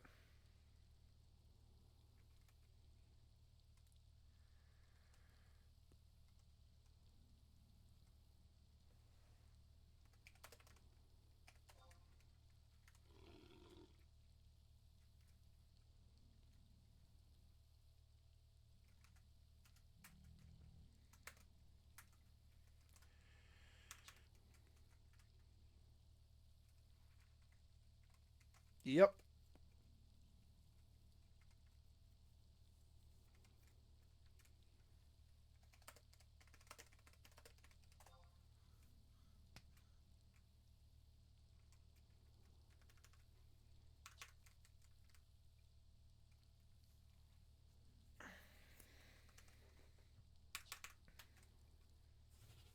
And I look at it as like a transaction that saves me so much fucking stupid time. I'm talking stupid time. Do you know how much money and time, I'm sorry, do you know how much time it takes to get this kind of gil this fat? I mean, like, not, well, I mean, like to go earn it, like, legitimately, which is what I do because I'm a streamer. And I mean, well, even when I wasn't a streamer, I get it legitimately. And like, you know, and I've never bought it, and, you know, and like, so... Like now, you know, now I'm like, oh man, like to me, it's like good doing biz, you know, it's like, to me, it's like good doing biz. Like, yeah, like to get me out of poverty. I've had poverty for too long. I've been sitting on these seals for too long. It's a good deal for everyone around. I believe Yoshi P wanted this. I think this is what he wanted people to do. He was like, okay, well, monetize the orbs. I never thought about it, but monetize the orbs so you get your chances at those things that you really, really want. Like, I kind of want to bribe, with this money, another thing I could do is I could bribe people for level 40 orbs. I could offer them half the money, or maybe like 2/3 of the money, right? So this guy offered 135. And I'm thinking for like 75k, I could buy level 40 orbs and run Royal Jelly and buy their orbs, right? I don't know. It's sort of questionable.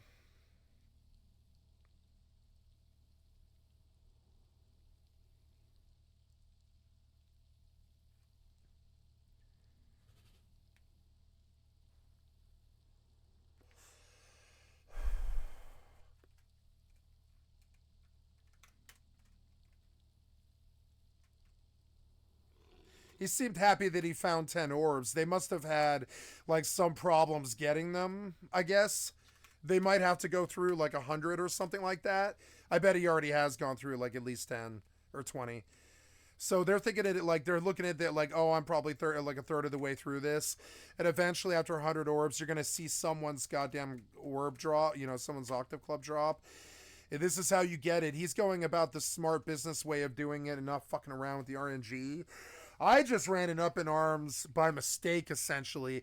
And like Homer Simpson's, I kind of like, I was winning but didn't know it, And as usual, I'm winning, but I didn't know it because I'm kind of clueless. So I went to up in arms, 2 tries on a second orb because they were like, do you want to try again? And I was like, I do want to try again because it pays well. And so I was like, okay, the orb, no matter what, like pays money. So I'm just going to come again. I'm going to do it 2 or 3 times. And by the second orb, I got my Octave Club and I was like, thanks guys, bye. And I was just done. And they were like, second orb, motherfucker, are you serious? Yeah, I'm serious. And I should have gone to the casino. It's going to eat at me. I should have gone to the casino that day. I feel like it's like I failed my family that day. If the universe was feeling that I was on fire, I should have embraced it and gone and gambled. But also, it's really good that I didn't. But I maybe should have taken $60 to the casino.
I could walk to the casino tomorrow. That actually sounds so fun to me. It's like 5 miles away or something. 10 miles of walking and the casino and work would be too much in a single day. I'd have to take a day off and I don't want to do that. But I could do that. It's I could ask for a ride back.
Ooh.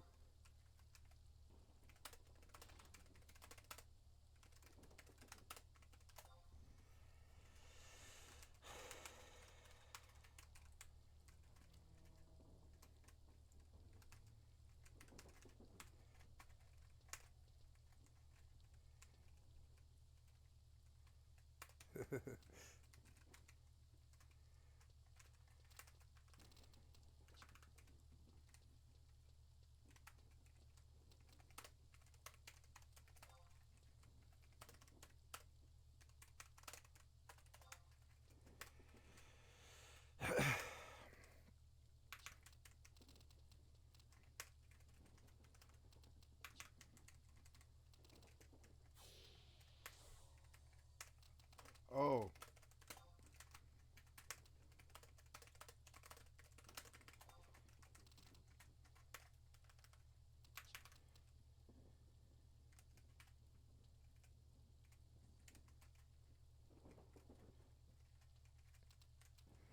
Oh, I bombed out, did I? That's okay. So, log back in, and we'll do some logging, but I like, yeah, it's okay.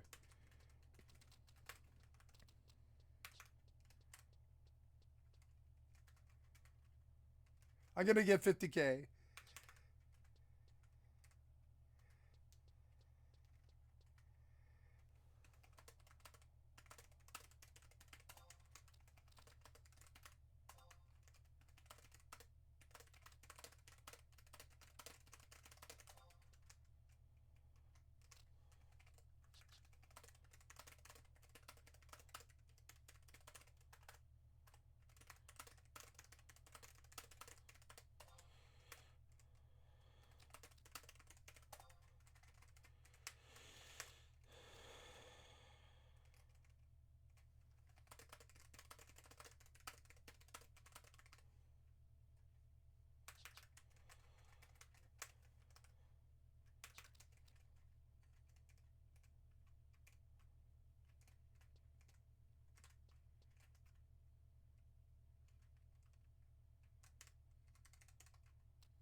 I can't believe his club fell. His club fell before I even got to the second or third orb. That's funny.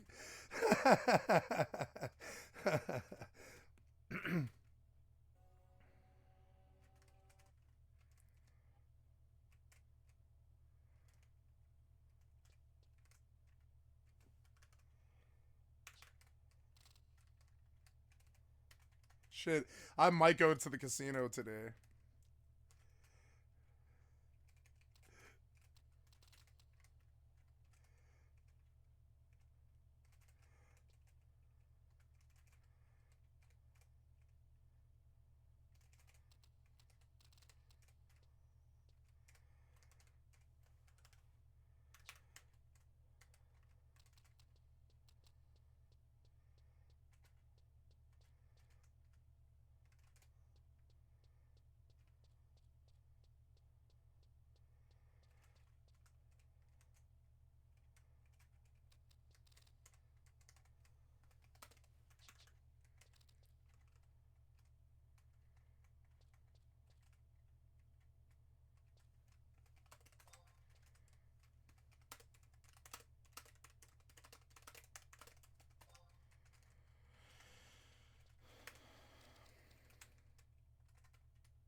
Incoming trade.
I don't know why he paid. There's no way this orb is going to drop loot. There's no way. But I mean, I'll take his money. I'll take his money.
Incoming emote.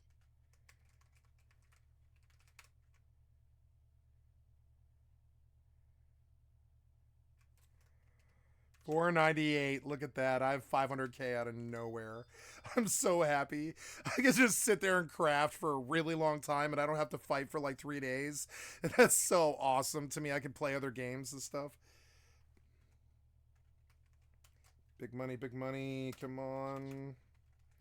I'm not going to say, are you a member of the Octave Club?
All right, 500K out of nowhere.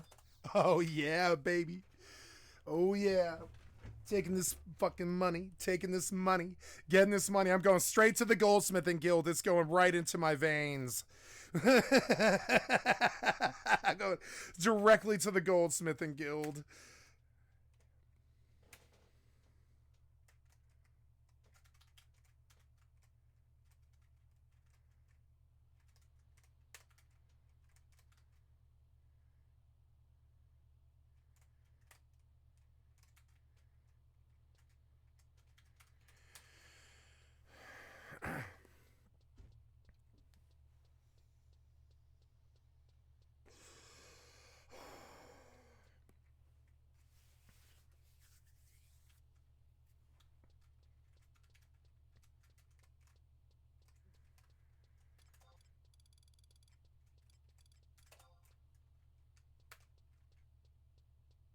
Are you a member of the Octave Club?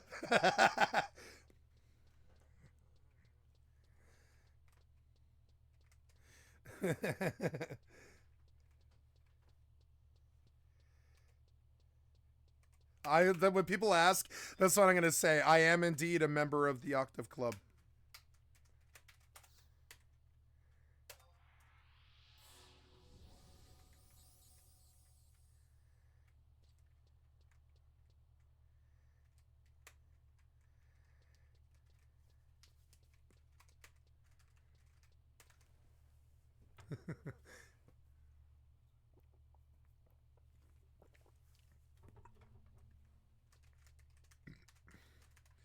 $513K, bitch. Yeah.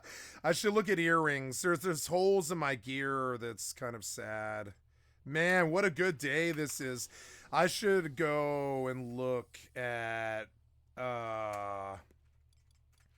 I mean, really, the dex rings are nice, but the sniper rings are the best. I could blow 200K of this on sniper rings, and it would help. They are more helpful. I don't know. I think I need better dex rings, actually. And that's what I should spend the money on. And it might be 200K, just like the fucking sniper rings. I think I would prefer pure dex over accuracy. And so we'll go take a look at rings real quick. Or, well, I'm going to go to Bastock. I know I am, so I'm going to just go to Bastock. It's fine. I don't want to do my shopping here. Doing real good on the Final Fantasy front. We'll get back in on the Mortal here now that we're not running orbs for them anymore. 500K. I don't have to worry about money anymore. That makes this server so much more attractive to me. Oh my god. It actually makes the game so much better, more attractive to me, really. So what are we doing here? We are trying to go to Gustaberg. Yes, and then we're going to warp home. Mute has been on my screen for like an hour. Technical understanding other than logging into their computer, opening up the Discord app, clicking the button, logging into a voice call, and then playing whatever game, they may be susceptible to falling for it, right? Especially when presented with legitimate-looking emails, the FDIC, government like correspondence. Somebody could fall for it. Okay, my parents, they're old, but I wouldn't call them stupid by any chance. No. Technologically, they are pretty illiterate. My parents are not technologically illiterate. It's like, beta, can I scam out of PayPal? Like they'll ask me about like a scam or something, and I'll tell them it's probably a scam. Don't interact with it. Close the application. And that's just kind of the world we live in. So yeah, hopefully this is a learning. This is a bit of a learning lesson for this individual involved. But I wanted to share it because what I saw here is not something that is totally like out of the realm of something that happens on a daily basis, and unfortunately pretty successfully. But ladies and gentlemen, yeah, Discord scams are rife. So this one in specific, I'm sure for my audience, you probably know already to watch out for it. But make sure to watch out for the people around you that don't know about this kind of stuff. Because hey, this piece of shit got away with almost $1,000, and that's not cool. But ladies and gentlemen, this is me, Mutahar, and if you like what you saw, please like, comment, and subscribe. Dislike it if you dislike it. I am out.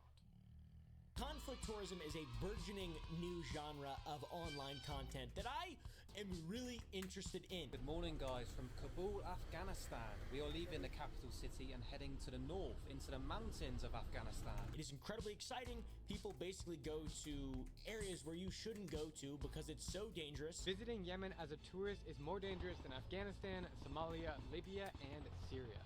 Put it this way, I've never been more scared in my life to get kidnapped than my week-long journey across mainland Yemen. And then they just kind of vlog it. Join me as we make our way now to Syria. It's like really simple. It's not really journalism necessarily. It's not like a journalist going to ground zero in the middle of a firefight or anything like that. We are entering the Polisharki prison with the... When the group entered the Afghan capital, they came into the... Thank you, Oompaville, for the excellent content for my stream. I've liked and sub to your channel. Those things actually should not be conflated at all. This is conflict tourism. It's a little bit different. What's up, people?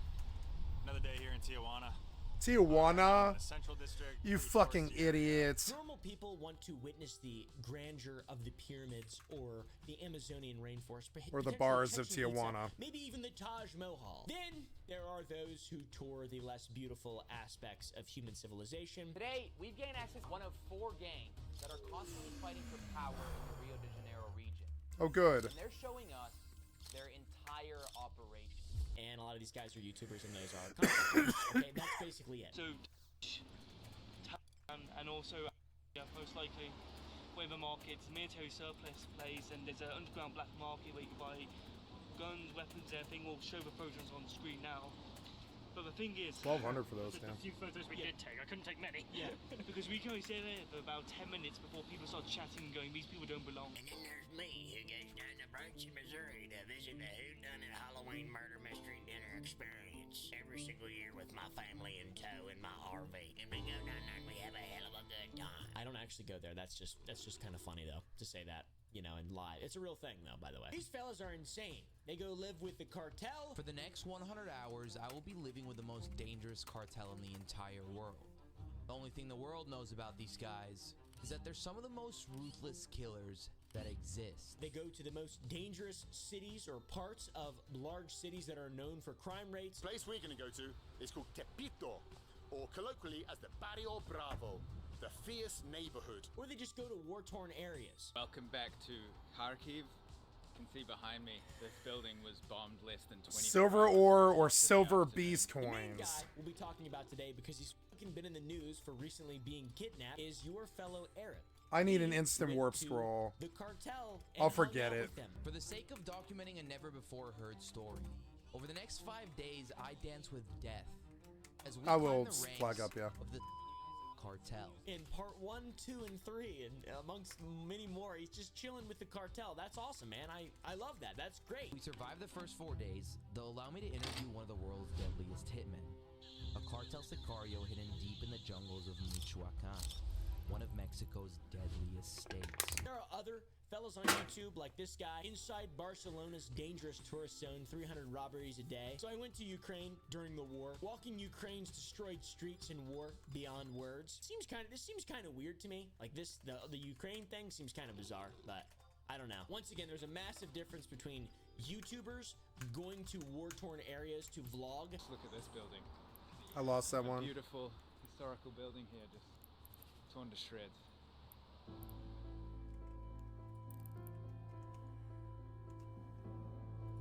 And people who are reporting on conflicts. This is a missile attack on Palestine town. Silver beast coin or silver ore, whichever's cheaper. Yumna, take a moment to breathe.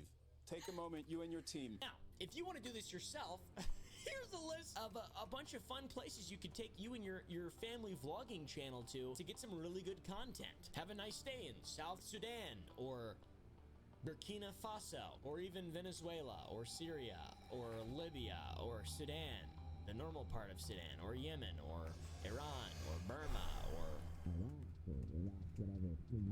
Make sure you vlog it though and upload it to YouTube. Just kidding, don't do that at all, please, for the love of God. Not all these fellas are created equally, and I would say the two most renowned are Lord Miles and your fellow Arab. And when I say not all these guys are created equally, some of them try to provide genuine insights into the lives of these communities, and they just don't care about their own safety as much. It's really entertaining, and it's difficult. 30,000, to, which doesn't seem because they're right. putting themselves out there and like.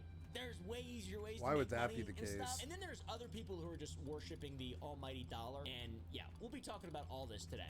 There's nothing wrong with either Somebody one of those dumped things, by the way. You can fire, worship a lot of whoever it. you want, even if it's $1. E pluribus unum. Am I right, fellow Americans? Like I said, the main focus of today's video will be highlighting your fellow Arab. Today, we're on the border of Lebanon and Syria. Referred to as one of the most dangerous borders in the world, it houses thousands of Syrian refugees right inside its boundaries. The small town of Arsel used to be occupied by and contains miles of tents of families that have escaped their war-torn country in hopes to build a better life in the beautiful nation of Lebanon. A man who was recently kidnapped by the alleged cannibal gangs of Haiti. This man is known as Addison Malouf, or your fellow Arab. Also, I really want to talk about Lord Miles. He's absolutely legendary as well. We'll talk about him later, though. Arab has been in the news a lot recently because he was kidnapped in Haiti. If you don't know what's going on in Haiti, I don't know either. The last elected president of Haiti, Jovenel Moïse, was assassinated on the 7th of July, 2021. The killing plunged the country into political, humanitarian and security chaos. In the absence of a functioning government, and with a limited police force, rival gangs have increasingly seized control of most of the capital, Port-au-Prince, and more than half of the country. It's f***ing insane, and I cannot begin to understand how scary it must be to be a Haitian. The crisis in Haiti is getting worse. About 80% of Silver Haiti's capital, ore. Port-au-Prince, is now in control of gangs. An estimated 1,500 people have been killed in the violence so far. Which is 4,400. That's good money.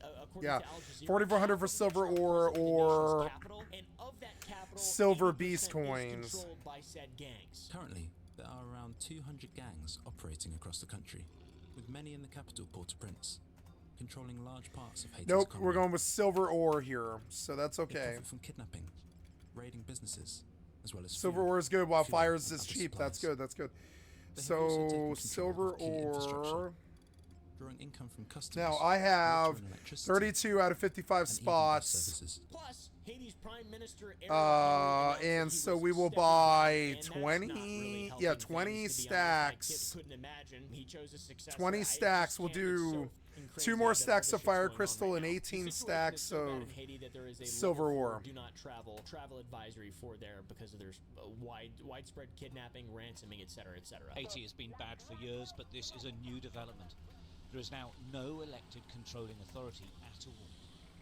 Some countries are actively considering sending in foreign soldiers to impose order. The gangs that are in Haiti have become fairly notorious. I've heard my friends talking about Barbecue. He's a cannibal gang leader, apparently. Shit is insane down there. I don't know if that's true or not, but I've seen some crazy videos that I just keep getting showed on Twitter, and I don't want to be shown any of that stuff anymore. I don't like it. I don't like it. I want to be ignorant again. Give me back my innocence, you f***s. All sorts of crazy information continues to circulate anywhere online that you can find anybody talking about Haiti, especially if Ian Miles Strong's involved. There are cannibal gangs in Haiti who abducted people. We're not supposed to talk about that because of cultural relativism. The entire country is now under a state of chaos after gangs attacked. I don't even know, dude. This fella Barbecue is really interesting though, and he's a massive piece of shit, TBH. I can say that because I don't plan on going to Haiti at any point soon. If I did, I'd probably get kidnapped, maybe even eaten. Barbecue is the leader of the Revolutionary Forces of the G9 family and allies. That's the gang, G9 for short. Dimitri Rizier is a former policeman. He's under sanctions from the UK for his actions here. But he does remain one of the most powerful people in Haiti today, and he doesn't like being interrupted. Hey! Hey! Hey! Stop that shit up! Barbecue used to be a police officer, but now he's a warlord in Haiti. Kind of a natural progression of things, maybe. Bro basically runs the North Atlantic Trade Organization of Oh my Haitian God. gangs. Over a dozen gangs fall under the G9 family and allies umbrella. Barbecue is the leader of one of a collective of gangs called the G9. They are very powerful. but not 1, powerful 2, enough to 3, take on the other 4. 91 gangs. His notoriety, by the way, the reason I've heard just my friends and around 5. me talking about him is because of a bunch of conspiracies. There's a bunch of crazy information, a bunch of larger-than-life crazy shit, like the fact that he's a Freemason. There are images of him wearing a 6. Freemason necklace. Is he actually a Freemason? I don't know. Or the fact that he's called Barbecue because 7. he cooks and eats his enemies. I don't know if that's true either. All I can 8. feel is just sadness for the people of Haiti. Why is he called 9. Barbecue? He denies he's earned his nickname due to a penchant for burning his opponents 10. alive. He's claiming that his nickname comes from his 11. mother, who was selling roasted chicken on the streets of Haiti. 12. Again, there are the conflicting reports about that. And we know that he's ruthless, so there's no question. And why he's so important is also 13. because he's also playing the political game, and he's definitely playing the PR game. This whole fucking thing sucks. I can't imagine having a guy named Barbecue with this kind of mythology around him. It's insane. It's unbelievable. The whole cannibal rumor thing seems to stem from instances from several years ago where gang members would bite human flesh. That's kind of what we could find to scare rival gangs or to just 15. intimidate locals into obedience. They wouldn't actually consume the flesh. 16. According to NBC. So believe that if you will. I have no idea. I've seen some videos of people getting eaten. I'm gonna be honest. Apparently, it's all part of 17. propaganda campaigns. Everything's a part of a fucking propaganda campaign. 18. Seems like. There's also My a axe conspiracy that he's broke. called Barbecue because he tortures his enemies. This guy, by the way, is the guy that your fellow Arab wanted to go to Haiti to meet and interview. That's bold. Very, I think very, this is very good. bold. And Oh it no, I seems need the like 3 perfect fit of more. Content, judging by his past videos where he lived with the Mexican cartel. Shit is wild, bro. Arab also went to Varanasi, India, where they burn human bodies in public, which is a pretty wild practice. So we just walked by burning bodies. 1. I don't know if you were able to see it in the footage. We're gonna try to do another round to get it better, 2. but it was honestly quite disgusting. They don't do that much where I live. So meeting 3. Barbecue, the leader of There, I hit a gang wall that there. I'm gonna supposedly stop. burns and cooks and eats people, seems like the next logical step beyond the cartel. It didn't go And so when someone well according to sees some that headlines and according to some all their insider sales were information I made, they're received, gonna because like we have a lot of mutual friends, me and Arab. Not a good repost. headline to read, especially if you're his mom or family member. That's pretty bad. By the way, turns out wasn't kidnapped by G9 or any of the family or allies. My bear is level Kidnapped by a 52. rival gang, a gang by the name of 400 I could raise bears while I chop wood, and it's a form of making money that's actually really good. And then I could turn around and sell the bear on the market when it reaches cap for like a gold per level. 140 people were killed. And I could get like a lot of gold. For a ransom, as one usually And I could is. just raise bears. They can be. I don't know. And my taming I feel like goes there should be up more ransoms and out there for YouTubers. I'm not sure though. The asking price for a YouTube yeah, my journalist taming is at salary was 73, creature controls at 77. I need beast mastery you know, and animal care. more than that, I guess. I'm not sure. I don't know if you can put a price on a human life. Can talk shit. Yeah, I need animal care, but it's very expensive, which is what I'm working towards right now. Lanmo 100 Zhao, or real name Joseph Wilson, or that's his alias, I guess. His real name is Lanmo Sanjiao. Sanju, I don't know how to say it. I don't really care, but correct me down below, please. This dude is wanted by the FBI, which is pretty funny. The United States Department of State's Transnational Organized Crime Rewards Program is offering a reward of up to 1 million USD for information leading to the arrest. And dude, if I was his confidant, I'd throw that. That's more than the damn $600,000 to free air. Sanju has medical issues with his kidneys. Oh, he's like EDP. Since his kidnapping, he has been released, fortunately, and he has yet to upload a video to his channel. I'm sure it's gonna be fucking insane when it comes out because he filmed all that shit and he befriended them, and there's some clips out there. It's wild, dude. I expect we'll see a pretty fucking insane YouTube collaboration of 400 Mawozo and Arab's Hunt for Barbecue. So all the videos and everything we have is sourced from Twitter, and they are reposts of a bunch of other shit because it's really hard to find the original posts from content that comes directly from 400 Mawozo and the leader Lanmo 100 Jew. All right, I don't know where he's posting from, but Arab was released by 400 Mawozo supposedly without ransom, not $600,000. Nothing was paid. We see them together on a casting couch in a video that was supposedly uploaded by Lanmo himself. He seems like an alright guy. We do know that Arab was released on March 30th because he tweeted saying such. He said, "Cameraman never dies," funny meme. "I've been released. Glory be to God. Christ is king." He also says the following: "I was kidnapped purely for the color of my skin. I was kidnapped for being a blanc. Can't give any more detail till I'm home, but all I will say for now is glory be to God. Released between Good Friday and Easter, Christ is king. When you are kidnapped in the middle of the Haitian desert desert, 60 minutes away from any civilization, in a concrete shack surrounded by barbed wire. You don't pray to a rainbow flag, you pray to God. That is just such a funny thing to me to just throw in your tweet. God damn You went to go moron. interview, barbecue, a Haitian gang leader, you got kidnapped, and then you get homophobic when you release. Like, I don't really give a whatever anybody believes. Obviously, if you want to pray to a rainbow flag, you can. If you want to pray to God, you can do whatever the you want. But that shit is funny, right? That's I don't have he's a book. very obviously great. So apparently I don't have a book. I'm gonna send him back. We got to do something here, so I'll go back, I guess. I don't really want to, but I need to get a book in my head. Maybe it's time to buy animal care. I might have enough money now. If I sell all the meat to the vendor, which is only like 5 gold or something, but still, and then I sell all the wood to the AH. I mean, I don't know. Like, maybe someone's buying pig.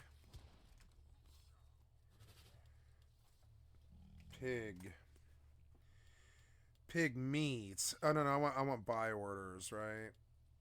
Oh wow, that guy is selling pig meat for 3 gold. Pig iron, yeah, but no buy orders for pig anything at all. What about like pig? No. Okay, so I don't know. I guess I'll have to vendor the meat, but that's all right. Maybe the bear's hungry. Yes, hunger is 623. We will feed him.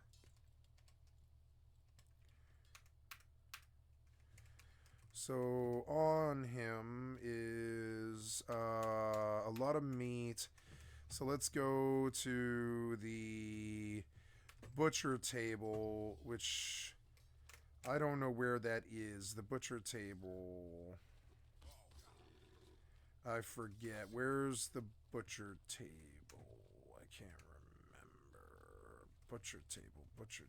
I think it's back here.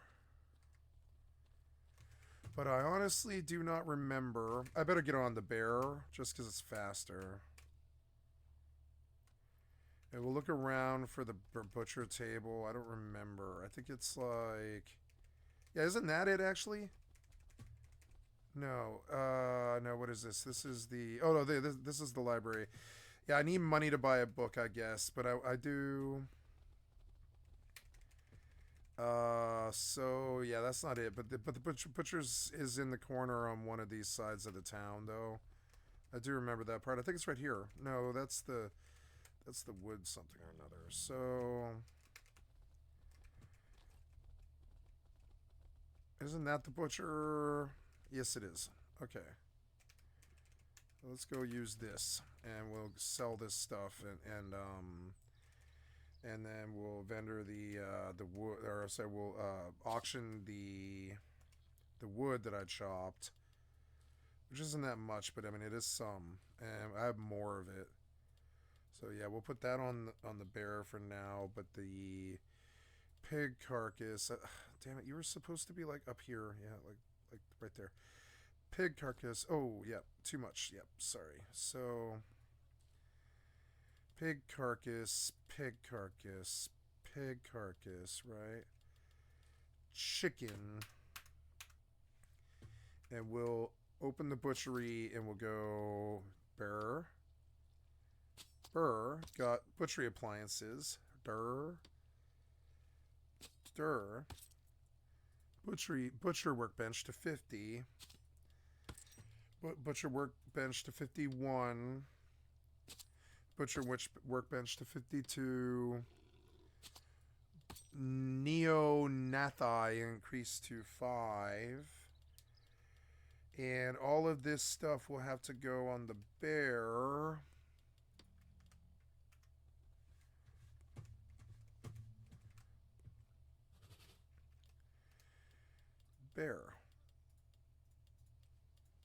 Okay, and I have 8124 pig meat, which, ooh, I'll probably get like a yield out of this too. This will be some money. Well, peach is always money. If I go right to the center of the patch and I pick, I think I'll probably pull like 5, 10 gold. I got to remember about this Wool Peach patch because you don't have to go anywhere. It's one pick and you can get the whole patch for quite a lot. See, it's like yielding a lot. And there, now depleted. I got 239. Maybe over here you might get more. Like over on this edge, maybe. Like right here. See if this guy yields. No, I got the whole patch. Like the whole patch in one fell go. Which is like a good money maker. Actually, I wouldn't mind eating some peaches too, because it's like I myself probably have some hunger issues. I've been out for a little while here. Yep. You can see my stamina reserves and all that stuff. And now it's time to go enjoy the profits of all that labor while I was like selling orbs and stuff. And so we go to the Goldsmithing Guild and take advanced synthesis support. And I will, what am I doing? I am trying to run a fire crystal with 4 silver ore. I broke, but that's okay. And then we come here and we begin to just cycle a lot of silver ore for a long time.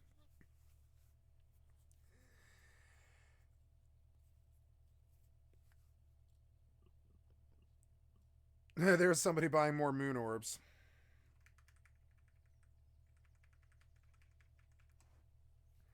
There, and I got it. I'm making silver already, and silver's a good money market.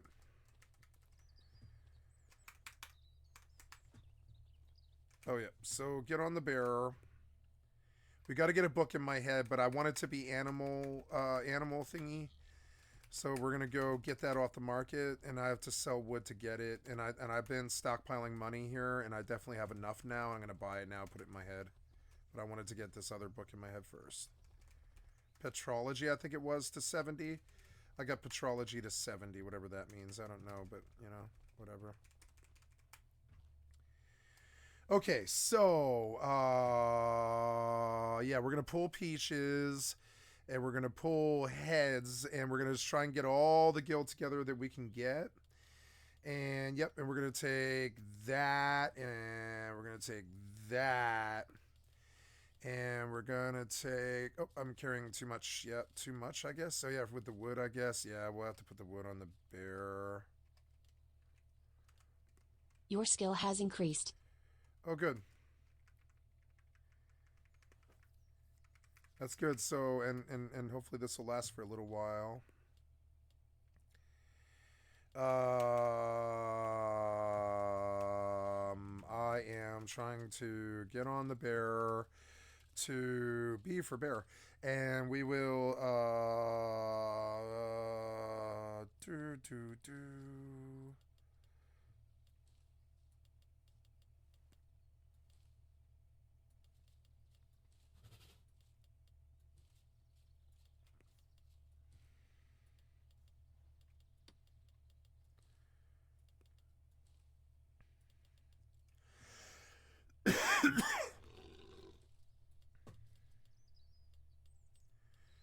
pig meat. Yep.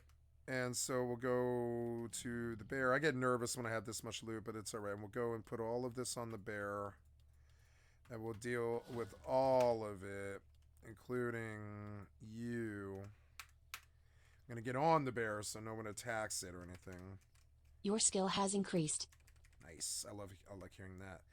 So then we'll go to market orders and we'll begin to sell things, right? So we have emulge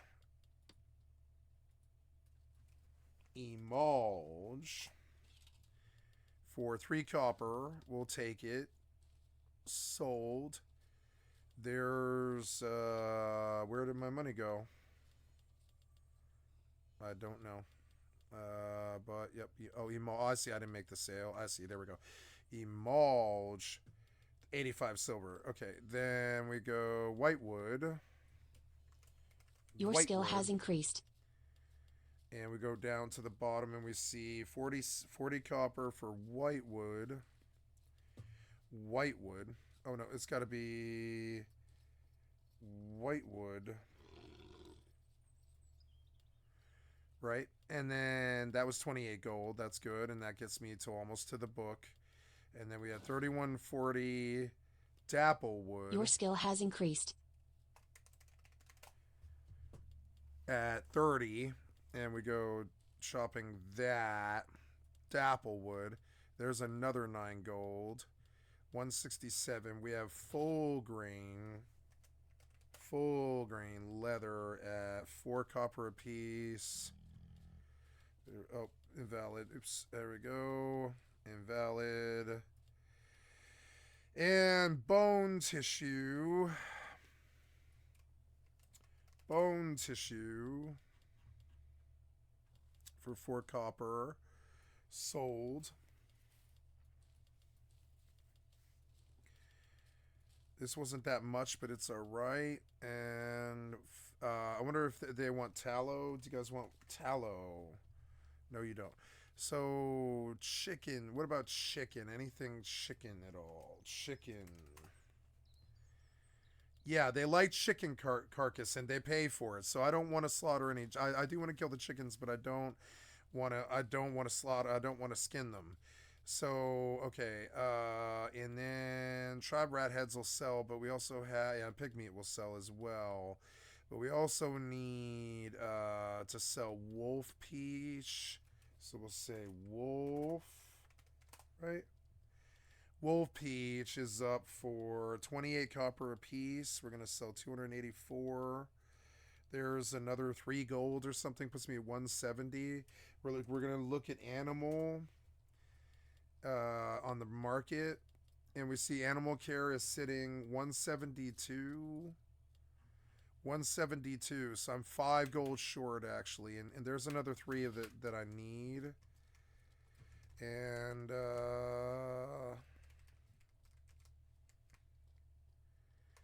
so yeah, so there's more, I guess. We'll do some more. Oh, there is more. There's a lot more. That's the money that I need. There, I was like missing something. I was like, I'm missing something, but I don't know what it is. And also, yeah, Molarium might sell, and we'll put that in there. And pig meat, right? Yeah, and a lot of pig meat to the vendor, but I'm going to keep some of it. Let's feed the bear. He had quite a lot of it, but that's all right. And yeah, we could sell pig meat for 1 copper a piece. Let's see if I can sell pig meat actually. On the market, we're looking for pig meat. Pig meat up for 3 gold. I want to compete, but I want it to at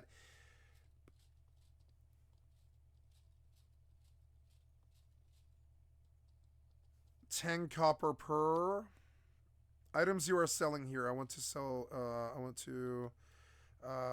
to sell things. So pig meat, and dapplewood. Buy orders.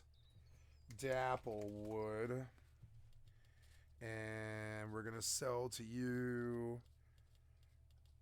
Good, and I got another 21 gold. Good. And then let's do Molarium. Yep, paying for it. Good. We're going to sell Molarium here. Another 54 silver. And we have the gold. We're going to buy animal care now. You are too far away from pet to do this. Oh my god, come here, motherfucker. Where are you? Where are you now? What, like what? Come back here. Where the fuck did you go? Why would you go way over there? You're dumb. So, yeah, we're going to put 188.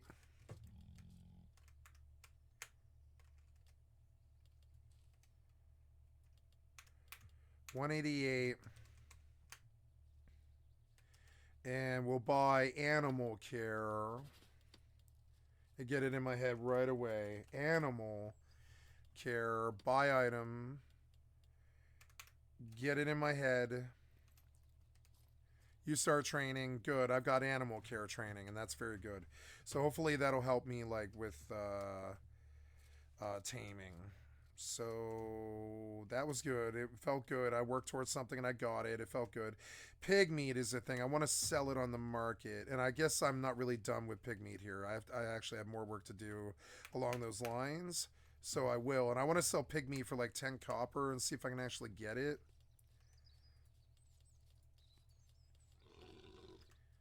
Yep, and let's see if there's any other like pig meat or anything. Yeah, pig meat, right? Yeah, any pig meat at all. There's 185 wolf peaches. Yeah, that'll be some money. Money. Oh, there's chicken carcass. That'll sell. More pig meat. More pig meat. And we're going to go through all the bags. There's more wool peaches. More bone tissue.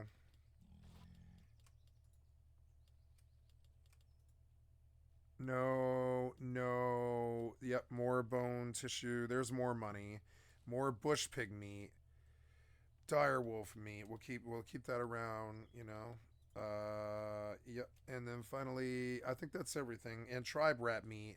And we'll sell all of that for 10 copper a piece. But first we must visit the butcher. Yep. Actually, I don't mind the bag system once you learn it. So burr.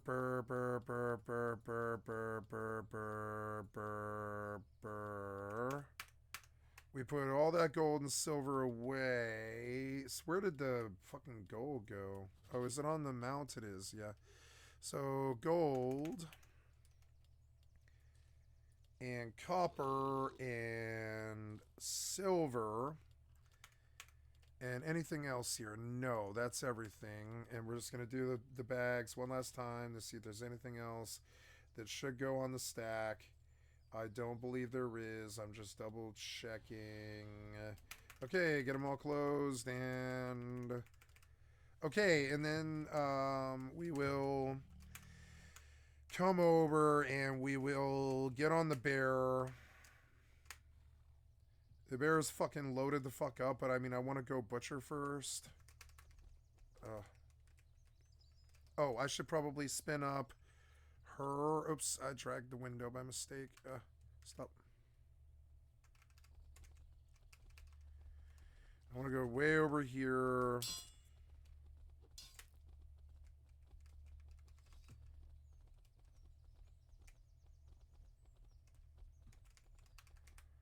Oh, wrong way.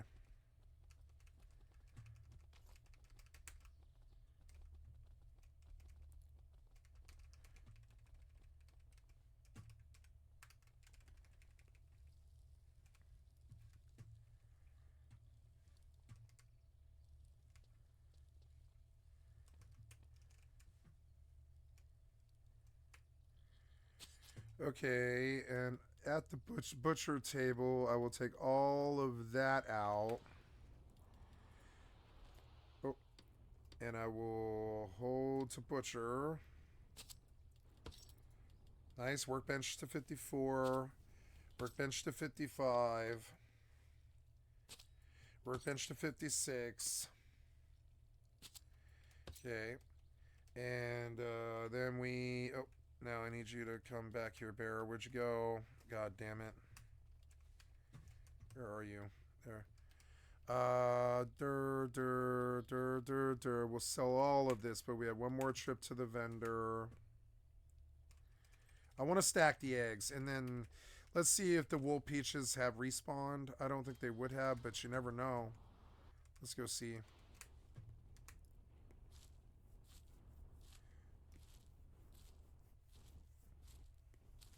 There's a little more wool peach, you know, a little bit more money. Ah. Oops.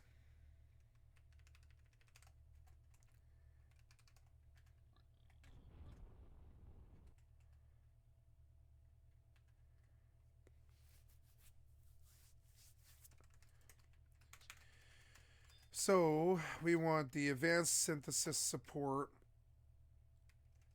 And we will go last. Yep. And there we go. And then on Eve, I will do a gamble. I will do the thing. How about, yeah, how about we fuck these guys, huh? They took it, they made it cheap. I'll take a swing at it. Yeah, absolutely, for half price. Come on, Stiletto. Come on, Stiletto. I believe in myself. Come on, win, win, win. I should win this. I might not, but I should win this.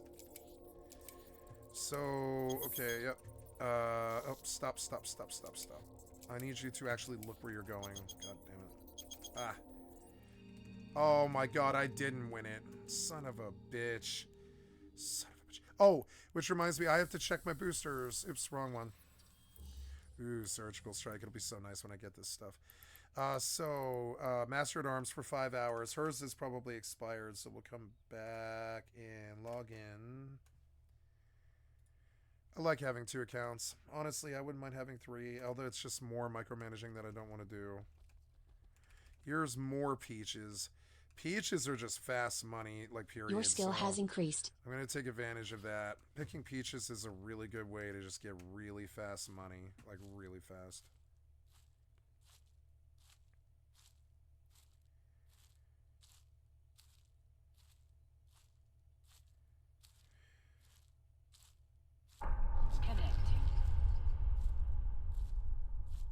Your skill has increased. I didn't know that. Thank you.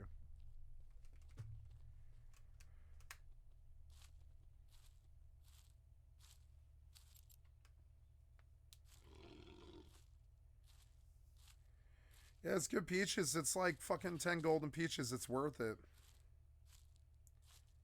And the server needs it too. The server needs the peaches. Like, they'll cook like really good dishes and stuff.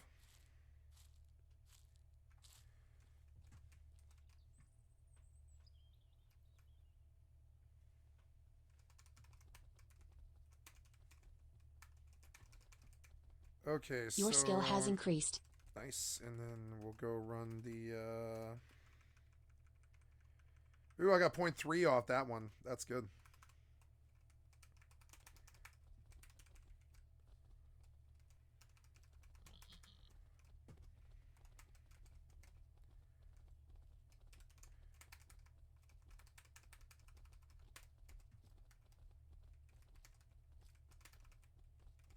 Oh, I wanted to make sales at a vendor. We'll go do that real quick. Oh, do I have a turn in? Oh, I have a turn in. Yeah, I should go do that. Yeah. Oopsies. So the soldier taskmaster. Nice. There's 2 gold and 1 standing. That's good. Your skill has increased. Fresh Walking Dead General, Scoundrel, and Bandit. I want Scoundrel. Take that one. Yeah.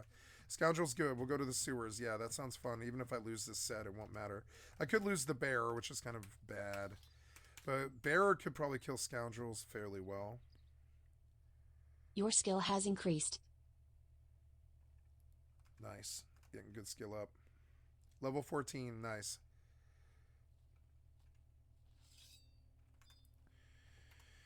Okay, Scoundrel's good. That's a good task. The other one is Black Bears. Yeah, I could go get a Black Bear cub maybe. I don't know. I don't know what my pet points are at now, but let's see. Now I know Animal Care. It trains your pets faster, which is good. And as I learn it, I will be able to like level pets much better. I think that book is hard to get, and I'm glad that I bought it. I don't care if it costs a lot of money. It definitely is in my hands, and that's the difference. I'm going to pick some more peaches real quick. Millions of peaches. Peaches for free.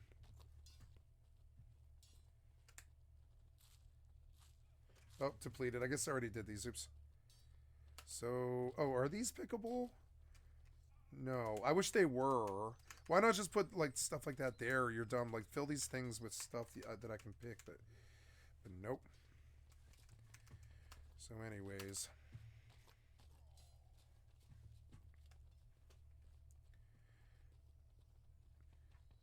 That guy looks awesome. What do I look like? Let's see.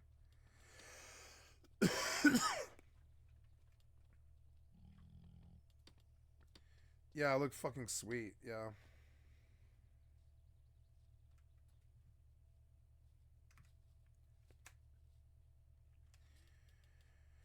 Okay, so Wolf Peach. Wolf Peach. Oh, I'm not crafting. Wolf Peach. We'll just I'll get off this mount. Oh, I am off the mount. Yep. And come here. Oh my god, come over here. What's that? Step horse loot. I'm not doing that. So, come over here. Come over here. Yeah. Come here.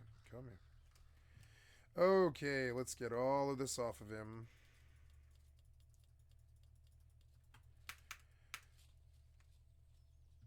And we'll go to buy orders and we'll sell Wolf Peach for 28 copper. There we go. There's some money. 2 gold. No, more than that. Like, yeah, 2, 3, 4 gold, actually. Then we're going to post all of this pig meat.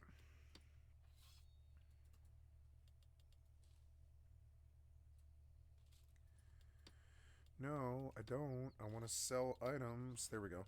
Your skill has increased. Pig meat at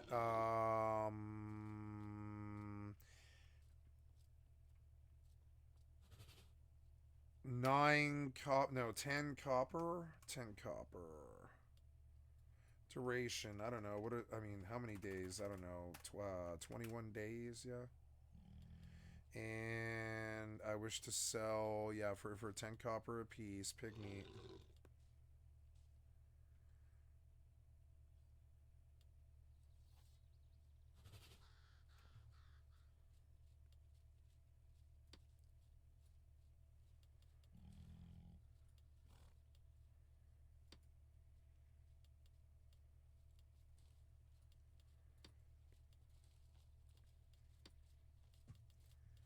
Okay, that was good. Then we come to the buy orders and we look at bone tissue.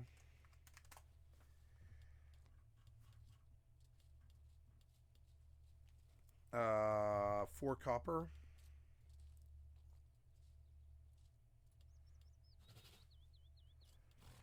Then full grain. 4 copper. Chicken carcass. Chicken carcass is 11 copper. Oh, and then I want to sell items. Tribe rat meat. 10 copper. Tallow. 10 copper. Rough amber.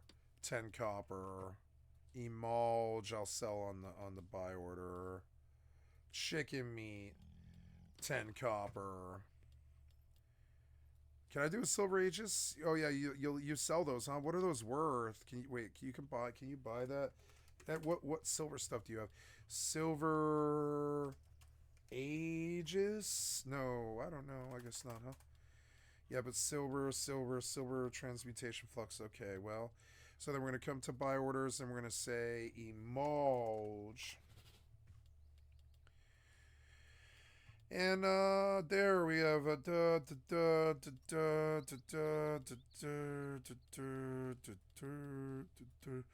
6 gold. Well, it was like 10 gold with the silver. Excuse me. So that was 10 gold, and that's good. Got some more money. Now I'm at 26 after the book. We are training, which is good. Everything that I need to do got done. I am doing well on tools, so we will go back out shopping wood. There is more that I wish to do, but maybe now I will take a trip to the sewer. Oops. Shit.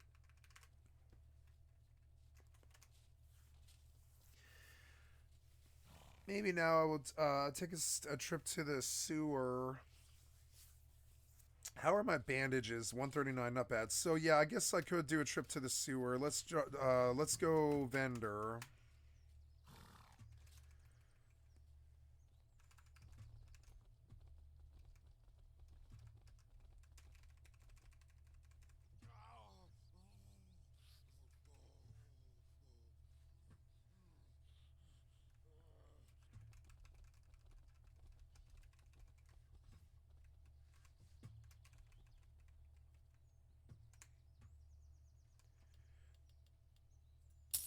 Gold 40 for that. That's good. And we'll buy 3 axes. There we go. It will go out. We'll get some more wood. And we'll keep training this bear. He's up 10 levels. And I'm seeing that I can get a lot of levels with him. When he's higher, I'll go to the sewers. But I mean, I want to get every level I can with him so that when he fights. Let's see. So where are the chickens? I can't remember. The chickens and the pigs. There's chickens and pigs, but I can't remember where they are. This isn't the right side that I want to be on, but I mean, yes, it is, because I have hit the other side, so I want to do a fresh side. Oh, here's the chickens. Yeah, here's chickens and pigs. Yeah, yeah, this is good. This is great. So get down. What's on me right now? Oh no, I must make a trip to the bank one last time.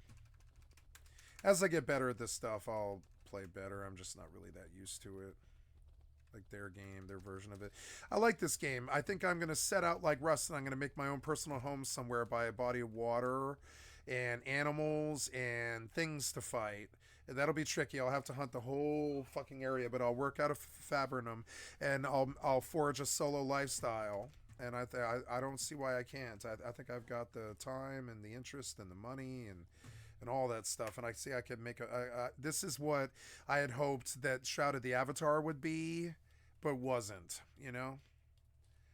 There was far too much bullshit. Like, the combat in Shroud of the Avatar just wasn't good. I wish he had, like, if they fixed the combat in Shroud of the Avatar, I would still support it. I think it's actually a really good premise. It's just, that combat, man, you just never really did know how to make good combat. I don't think in the Ultima games, I would say. It's good combat, but it's not amazing. It's... Yeah.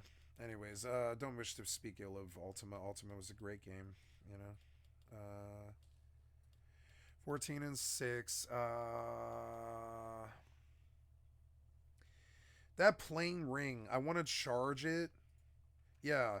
What other rings do we have here? I want to take a trip to the ring vendor here with all the stuff that I've got. Unidentified. We're going to do a ring trip because I have all this gold that I have lying around. And while I'm there, I'll sell tough rough amber too. Now, where did that rough amber go? Did it go in my inventory? It didn't. Where did it go? Oh, there it is. That rough amber will vendor. And what else? We have tangemic rings, a small expensive ring. I think those are vendor as well, actually. And or I wish I could break them down. You know, like, yeah, can I grind the ring into cuprum? That's probably what you can do. Oh, no, no, no, no, no, no, no. Why?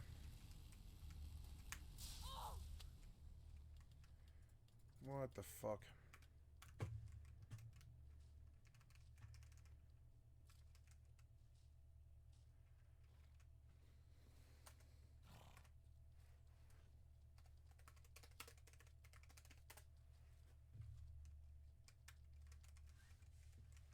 Fucking asshole. And the worst part is I can't walk to the banker, so I have to skin it, which is just so annoying.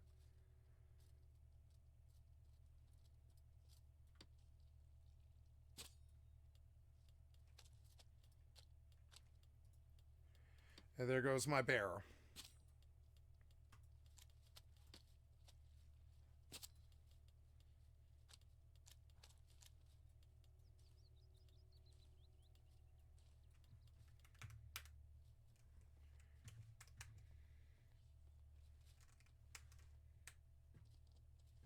Aw.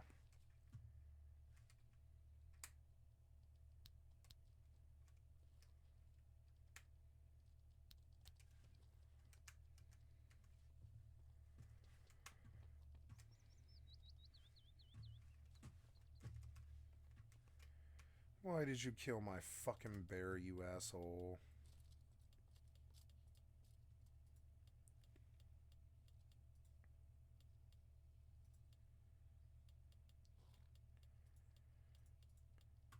Well, that threw a fucking spork in my fucking plans, you know?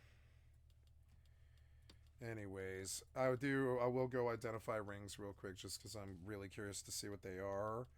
And I will do a ring check, and I will go into the sewer. Since the bear is dead, I don't know. Maybe I can get a cheap dire wolf or something like that and just take it into the. We'll take 26 gold with me, and we'll identify rings and stuff. Not charge economical spells and 2% to piercing defense. So we're gonna do a ring run. That's an expensive ring, is it? Yeah, I guess those rings I wanna grind. Blunt defense, yeah, economical spells.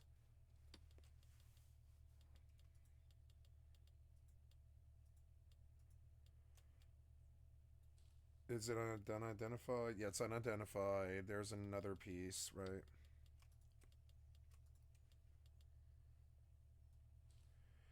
This is why you should like be really careful of having the pet in town, because people can just fucking kill it, and I didn't really know. So I guess I'll get good at stripping down the bear and only using it. Man, why the fuck?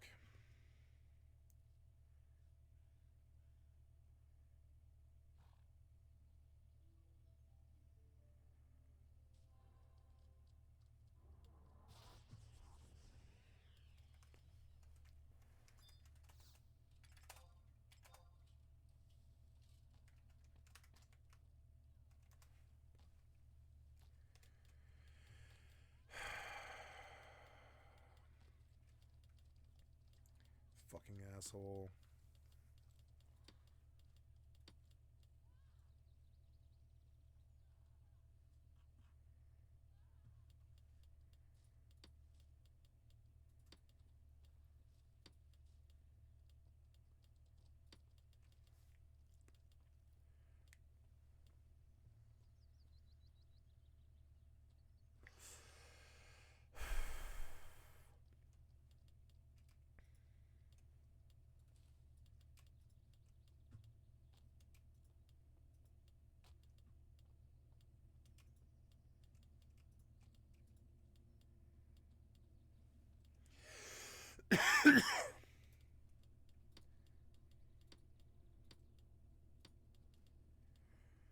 Okay, so there we go. We're gonna go look at rings real quick. Goddamn waste of time. Fucking waste of time. Got all my fucking... Got all those amounts. What a waste of fucking time.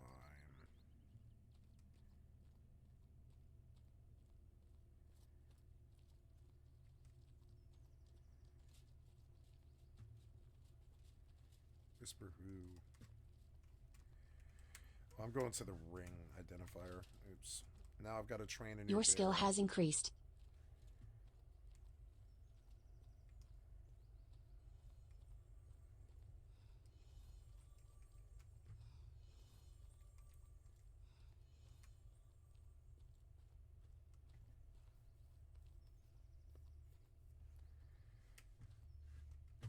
What can I do? That's Ultima. That's mortal. I'm not gonna cry about it. It just sucks that I was a random victim of it. It's fucking so annoying.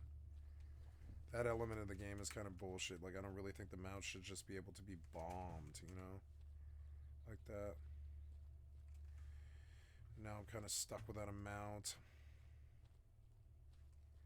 Maybe I'll take a horse. Yeah, I'll take a horse into, I'll get a saddle and I'll take it into,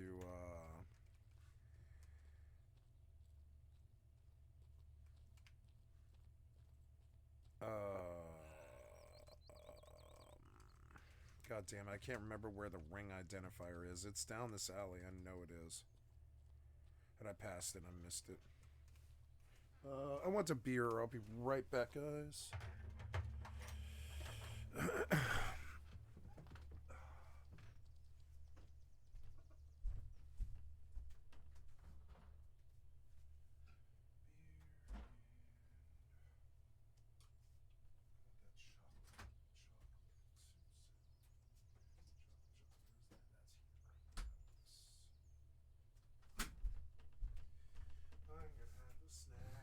Snack, snack, snack. It's a good Saturday night. Slept pretty well.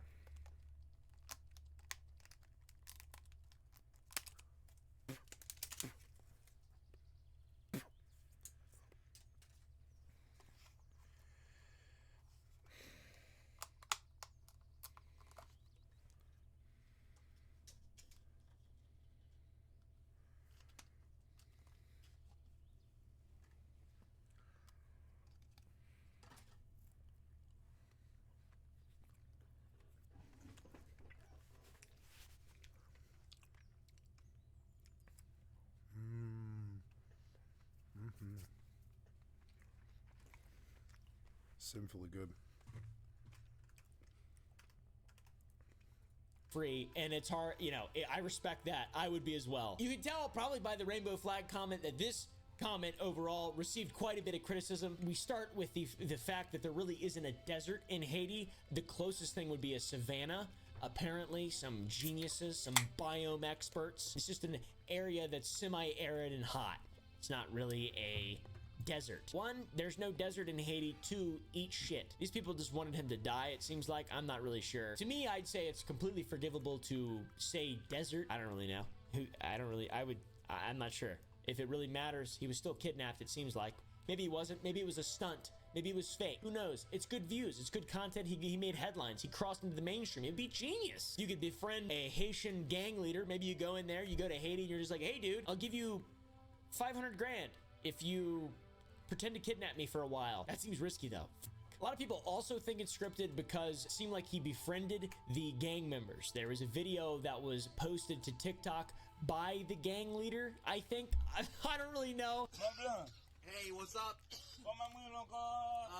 Mwen pose. Vraiment son jour, pas grand jour. Braquillé.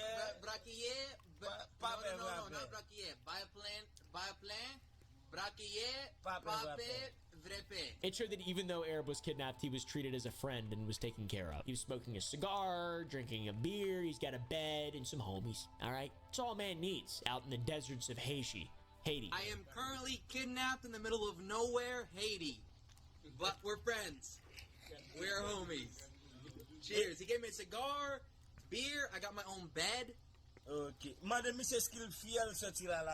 He does ask for permission to step outside because the cigar is burning down pretty low, which is funny. I need to empty this. Can I step outside, King, to empty this?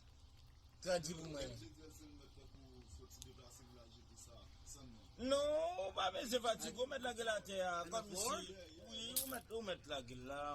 Arab also says in the video that nobody else in Haiti gets kidnapped and then befriends the kidnappers. That's probably true and very fucked up and very sad because a lot of people do get kidnapped in Haiti. Yeah, nobody else, by the way, is getting kidnapped in Haiti and befriending them, even though they're demanding ransom. Cheers. There were hundreds of kidnappings in 2023, and I assume we're trending the same way in 2024 with all this stuff continuously getting worse. It kind of reminds me of Barrett in Starfield when he gets kidnapped by the pirates and then befriends them. Holy shit. You actually found. By the way, who the f plays that game? I was playing that shit for about 40 hours and realized that I wasn't having fun, and I was like, man, what a letdown.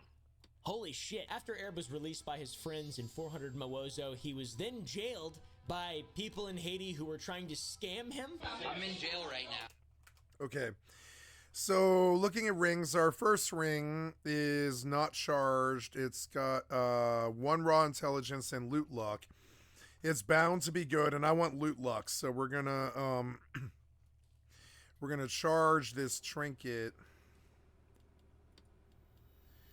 And I'll probably keep it even though it's raw intelligence. Raw strength, raw psyche, loot amount. This one has to be charged.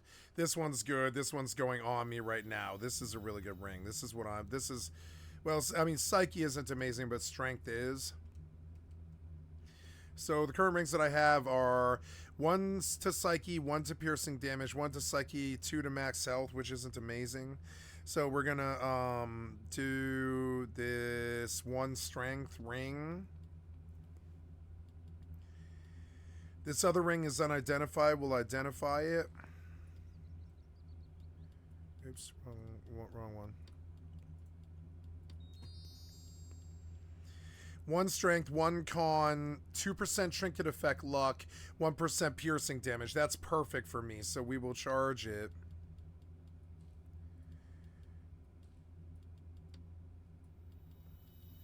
And then we will put it on.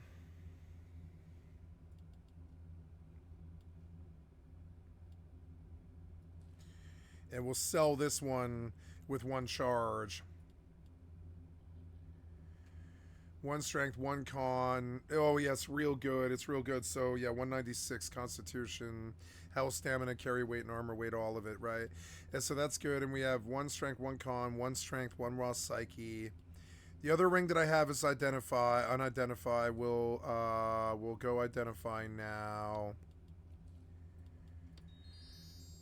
We got 1 strength, 1 dex, 1% blunt damage, which is good. It's better than 1 strength. No, 1% loot amount is better than this one. We'll sell this one. But, and I guess I'll put charges on it so I can get money for it. We'll ask for 10 gold each if I can sell it. It may not even let me. I don't know how rings work.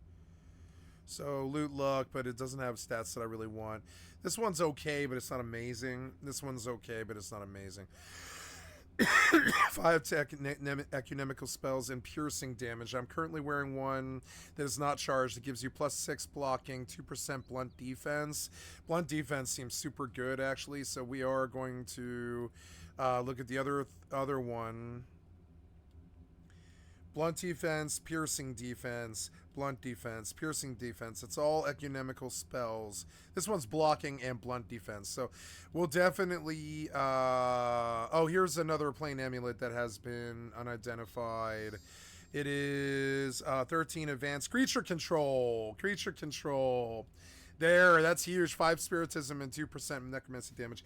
But plus 13 to advanced creature control is actually super fucking good. I don't think I have advanced creature control, but and so this one has to be charged, and that's gonna be annoying. It's expensive. Yeah, charge this trinket. Okay, we'll take it off then. And now charge it. And then charge it. And so now we're gonna compare necklaces, right? 4 rings, right? We'll kind of drag them down, and we're gonna do some study. 1 raw int and 1% loot luck. It'll probably sell well, and it's got 3 charges on it.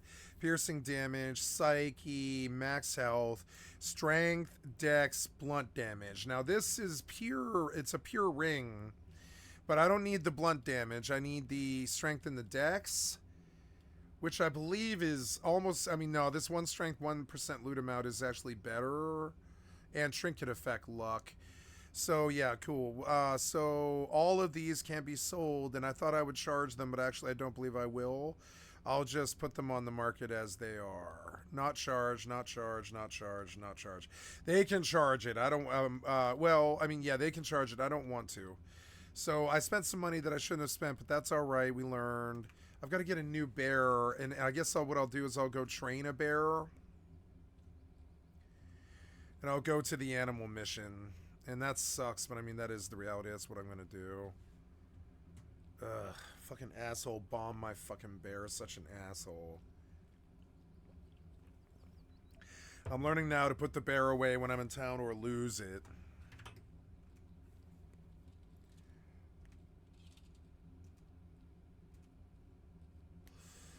I want a black bear. They look cooler anyways, but I mean, I also have to chop and get money for that. I'll have to chop for a little while.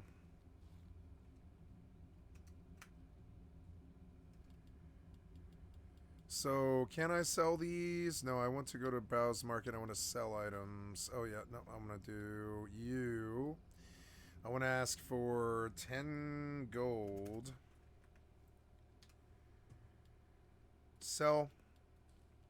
10 gold. Sell. 10 gold. Sell. 10 gold, sell. 10 gold, sell. 10 gold, sell. 10 gold, sell.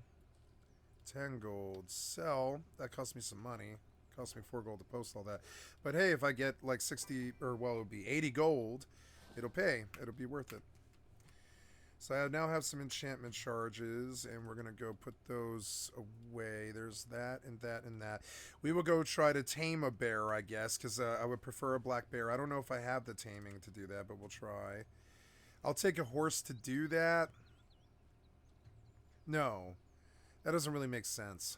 Yeah. So where is this? It's like... Oh, I can't read the writing, huh? Is that right?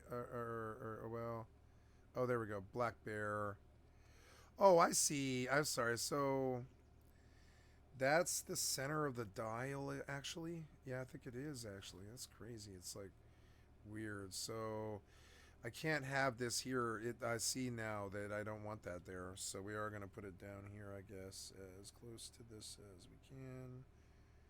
But have it still be... Actually, what I want is this and that.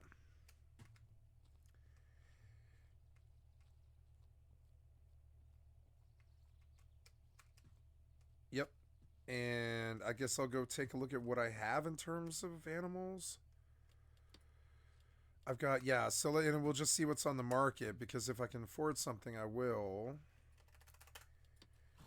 So there's pigs and stuff, but I don't need that. I need I need like a dire wolf. A dire wolf for 11 gold is actually not that bad if I have it. I don't know if I do. I think I do.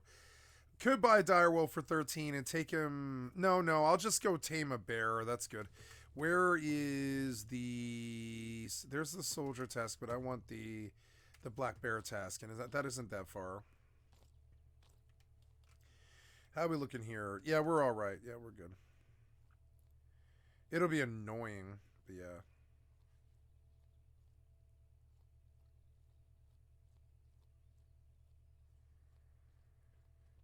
Oh yeah, the black bears. Aren't they like past the... Or I don't know. I can't remember. But I'll get a new bear and I'll level it. And I would prefer a black bear anyways. And I like that bear. I didn't even get a chance to fucking use him.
I'm not that far from it now, hopefully.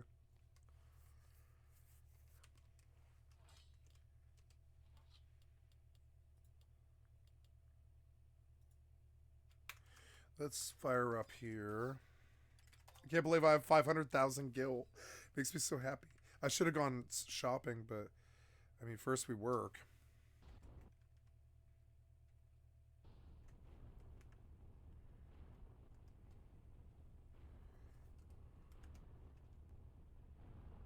Break.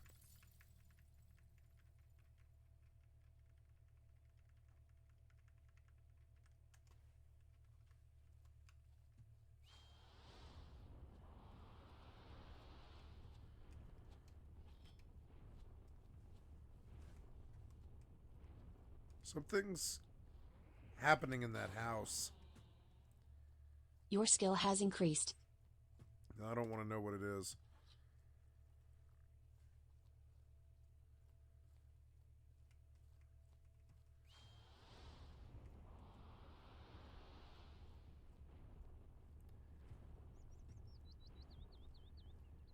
Hopefully I get a bear here. Yay! Hopefully I have enough points to tame him, you know? Oh, a body on a tree. Yep, well.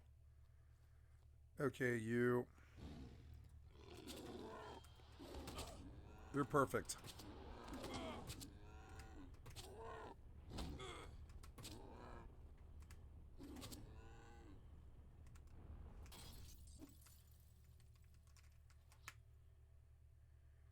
Too difficult for me to tame. Son of a bitch. Maybe I best just buy it off the auction house. Why is that the case? I have all this stuff. It's weird.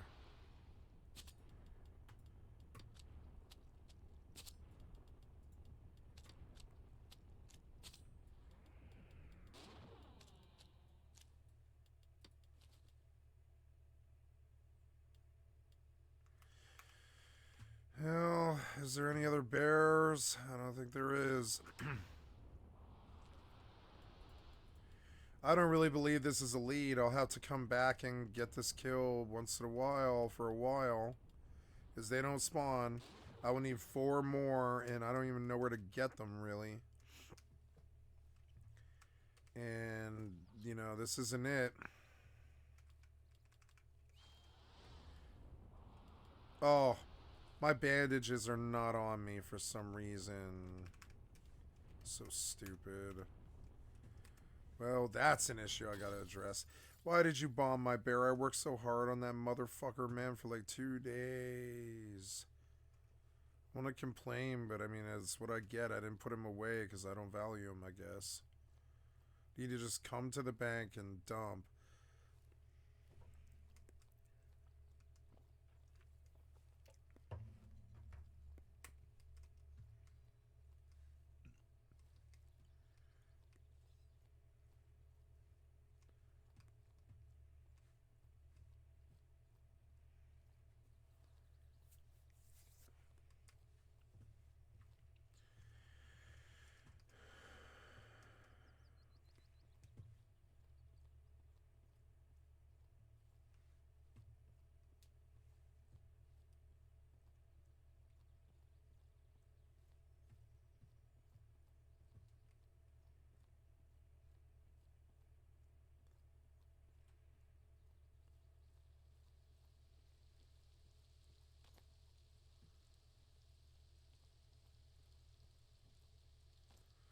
Why did my bear get bombed? Oh, damn it. Well, let's go price what I need and just chop wood, I guess. I mean, that's fine. At least I have 1 kill towards the bear. I'll ride back out there later and get another one in like an hour. And every hour I'll come and complete it. Yep.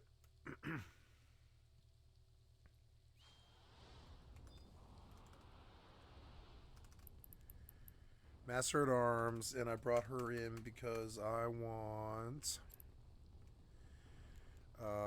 inventory,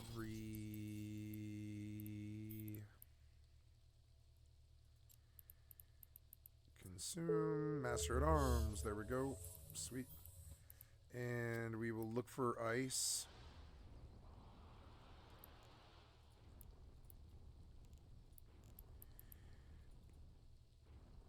Nope, not up. That's okay. I don't want to travel, so we'll log her. I did what she needed. I would go do faction warfare, but I don't want to. I have this, you know, I don't really want to leave the clone, so we'll just gamble. I think that's a noble pursuit. Shouldn't have lost this, man. Whatever. Damn it. Losing these that I shouldn't lose, but that's alright. I mean, one of them I should have lost, yeah.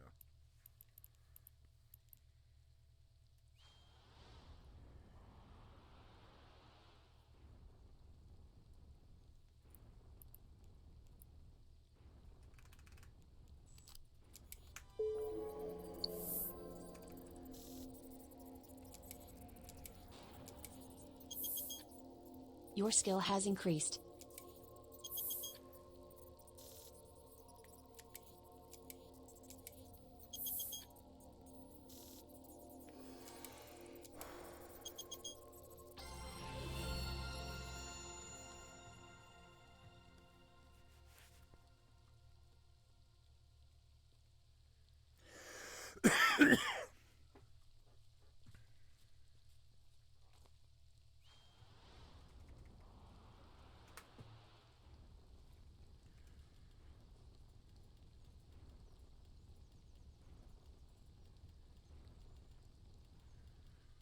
Damn bandages. I need them. Yeah.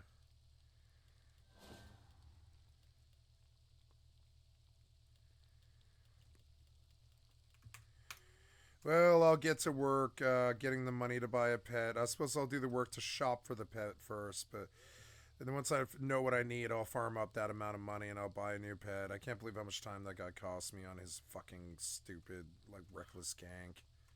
But I mean, honestly, I don't mind it. That's MMORPGs. I actually like that there's consequence in the game. It doesn't bother me. I should have. I'm learning to just dump in the bank. I need to keep the bank clearer. I need to make a lot of money and buy bags, more bags. And I need to consolidate over and keep the bags empty so that no matter what, I need to do a bag system where the first few bags are always empty, so I can always just keep dumping and dumping and dumping and dumping. And that way, the whole bank is empty essentially, or 2/3 of the bank is empty. So no matter what, I can just dump the whole bear contents into the bank, and then just shelve him on the pet vendor while I know I'm not going to get bombed. You know. I need to ride the pet. I won't get bombed if I ride the pet. I'm learning not to get off the pet because if they touch me, the guard kills them, you know?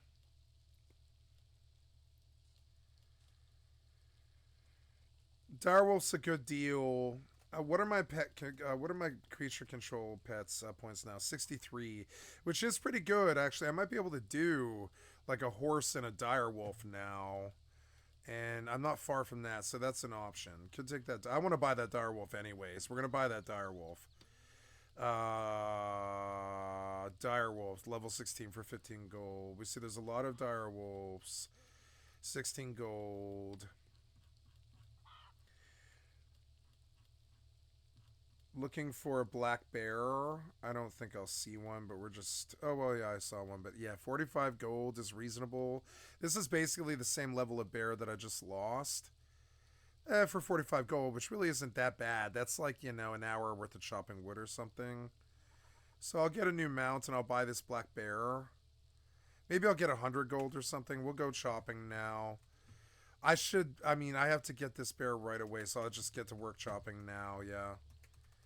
And only whitewood. That guy's chopping that tree, son of a bitch. So I feel like I'm intruding on him. I'm going to come over on this side of things. We'll see how this tree's doing. Nope. Don't do that.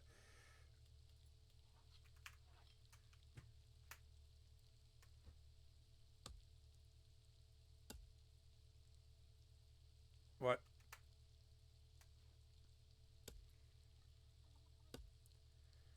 Losing that pet set me back. I had no idea how bad it was. And I doubt he can bomb, like, the auction house, but I need to not get off the pet ever. I need to be very aware of that. I don't really want to waste my time on Dapplewood because it's not really paying. But, I mean, it is paying, though, I suppose. It is money, so we'll just get to work here. It's fine.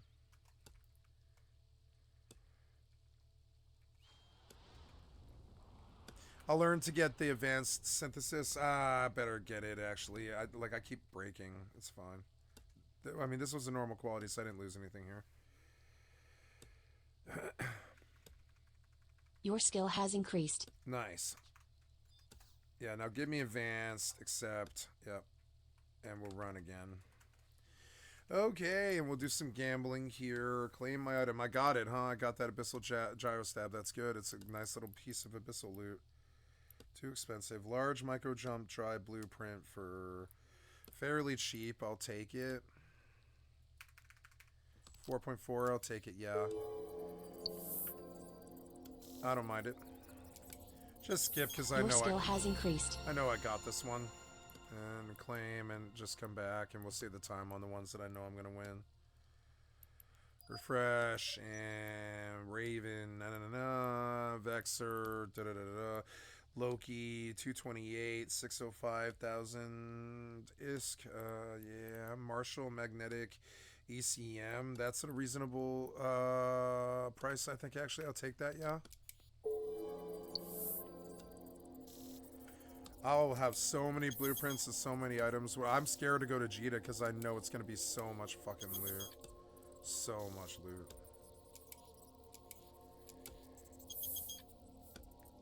Your skill has increased.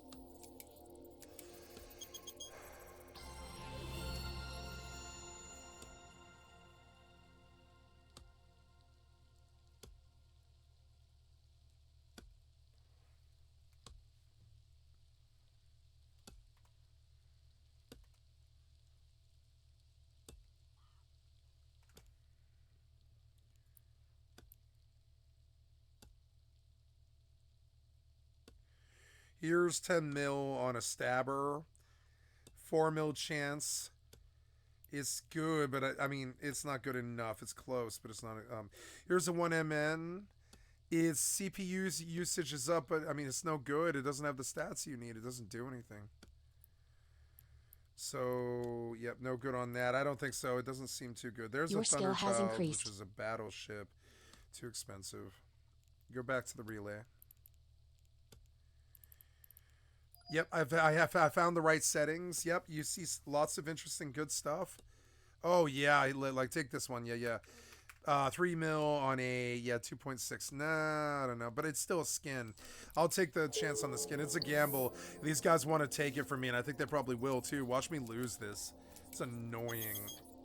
But hey, that's gambling. I like gambling actually on a really micro level, like 4 cents. I would say that was like 4 pennies or something. I threw 4 pennies away, which is throwing money away, but it's not going to cripple me, you know? Yeah, and I won, actually. I won. So, hey, and I mean, I should have won, but I mean, yeah, like, hey, there we go. 59 million, 9.04 skirmish command mine link for 51. 5 on a 9, it's 45 out of 50, 51. Nope. Back to the relay. Malediction, Zydrine Burn. I like this one. And I want to buy a lion's share on it. So there's how many shares? 512. I want to buy. What's 512 divided by 3? I don't really know. It's a third of 5 is like 1.75, I think, but we'll see. I think it is 1.75, but we'll see. Calculator. There are how many nodes? There's 512 nodes. 512 divided by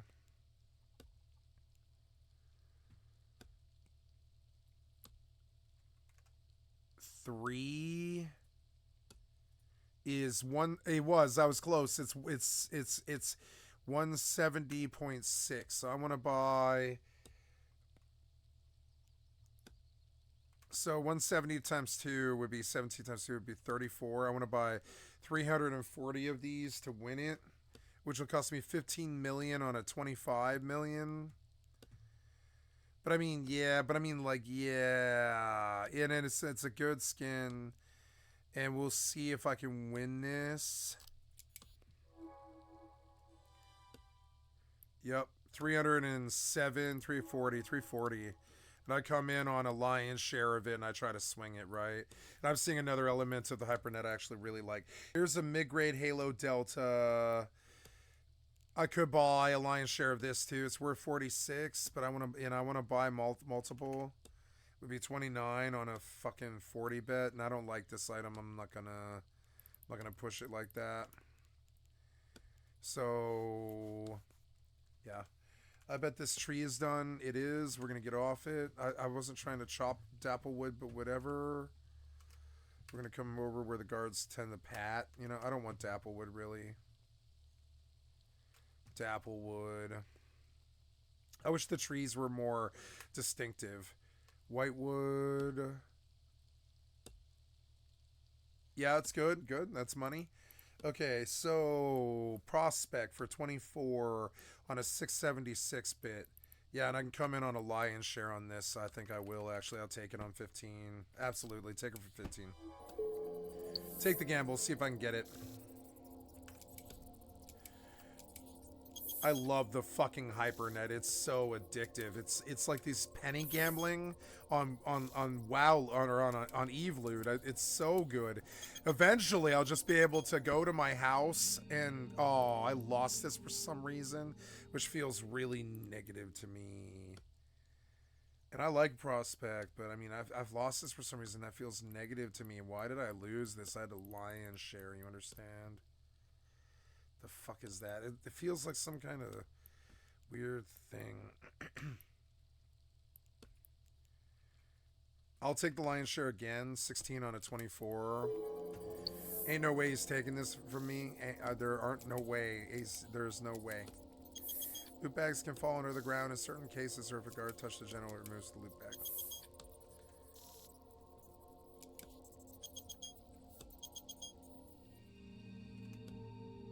I lost this on his 4. Oh, well, he had half, though, is why. He had half, and he won this, so it was 50-50. Feels good. Prospect's kind of expensive. We'll take another swing at him. We'll take one more swing at him and see if I can get one of these. Otherwise, man, I'm out 30.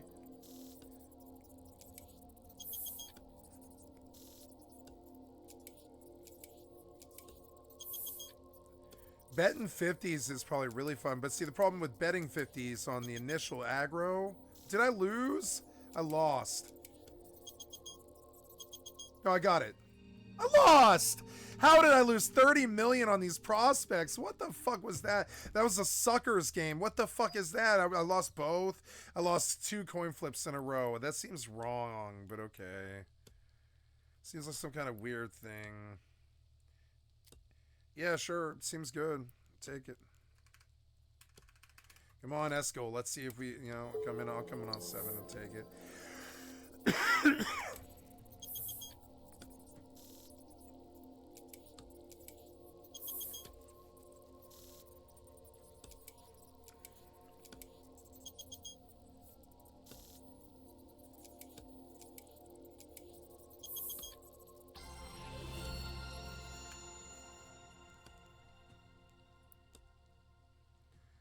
I won that one. Good. I'll take a swing at this guy. See if L21 will take my money or not. 50 bet on a 4 mil. I'll take a 4 mil swing on this rare. Yeah, the rare cap construction blueprint. It seems good.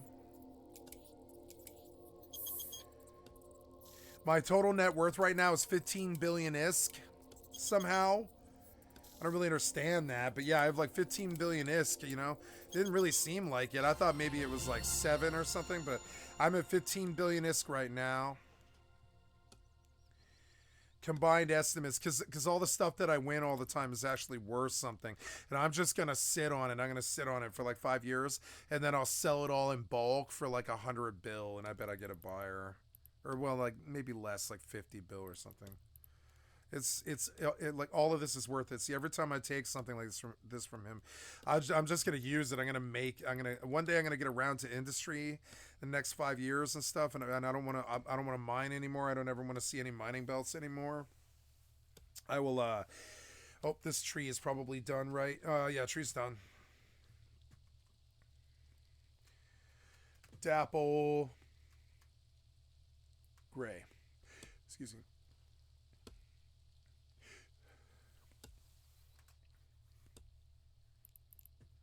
I got both of those, and now I'm feeling better. Let's take a swing at this one. I like these mobile tractor unit ones because you can really use those. When I come home, I'm going to see that there's like fucking 150 BPCs for mobile tractor units, and I'll just get the mats together for all of it, and I'll just buy it. And I'll just make like 5,000 mobile tractor units, and I'll just throw them all in the market for the baseline. And I'll make so much money. So much money. Like the game is really good in that respect. But I'm going around it in a really funky way because it's the only way that's fun to me. It has to be fun, and this is the fun way. This is the fun way to go around getting rich, I like it. It requires a lot of work and focus, but what I do notice is that it's a single button press away, and I'm suddenly like getting income. See it? Yeah, like I'll take a swing. I like this one. We'll take a swing at this one. These people, Kyle Shadow, he likes me. I like this guy. I'll compete with him on this one and see if we can sweep these other guys. Come on, 15 million. Come on, come on, come on, come on, come on. Big money, big money, big money. Got 4 hours on my booster. Oh, I lost this, I think. Come on, come on, come on. I didn't get it. I lost. Son of a bitch, I lost money. Oh, I should have won it. I should have won it, but it was tempting. It was tempting to come in and try and take it, but yeah. Mid-grade Halo Delta. Mid-grade Halo Delta. I can't remember what it does. It gives int, and that's it. I don't know why you would do that. Oh, well, I mean, I do, but yeah, like int 4. Yeah, it's not too amazing, actually. Skiff. Yeah, I could get in on a skiff, maybe. Caduceus Primary is sitting on this. 104 million is way too rich for my blood, guys. Sorry. Enterprise Remote Tracking Computer is cheap. I'll sweep it for the whole thing. 4.4 sold.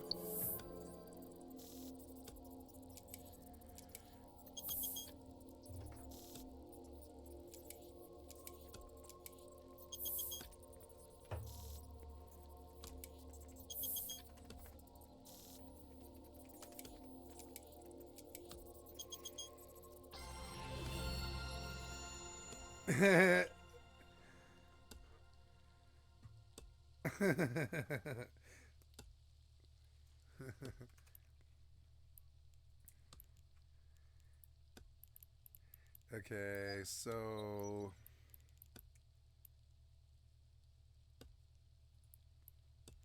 it's a good deal. I'll take Kyle up on it.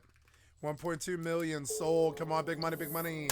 Big money, big money, big money, big money. Come on, big money. I'm in it.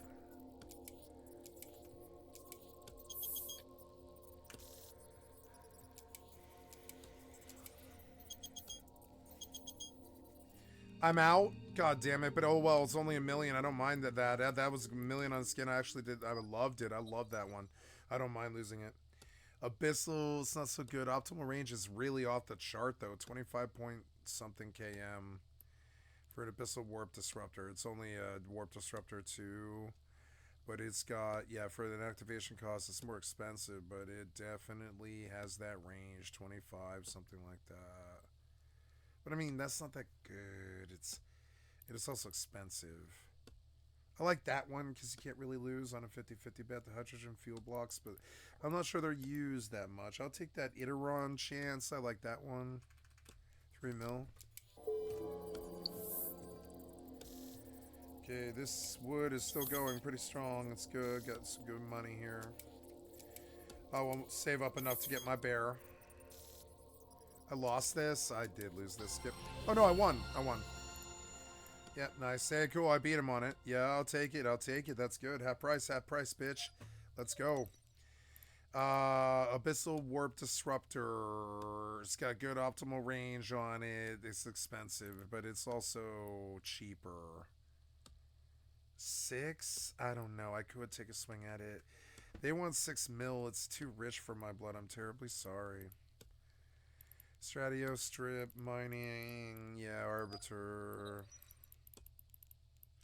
Medium Micro Drive Blueprint, 400,000. I'll sweep it and take it. I think he doesn't know what he has. Yeah, I got all those rares are really worth it.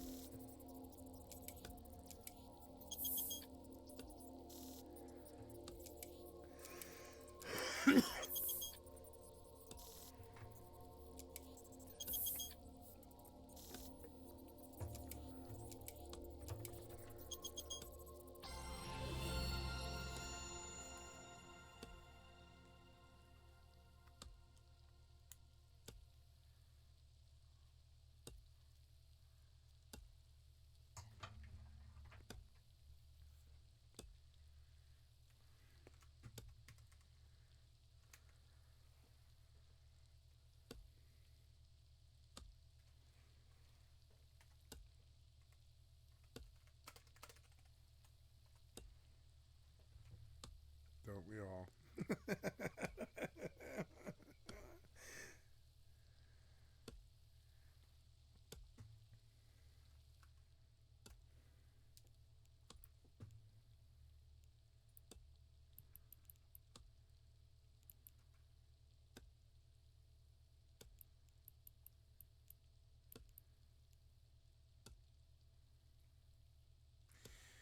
Imperial Navy 1600 mm steel plates, 26 million, 1616 hypernodes.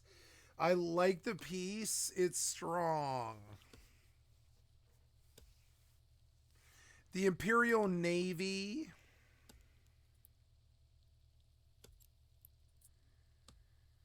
is based off of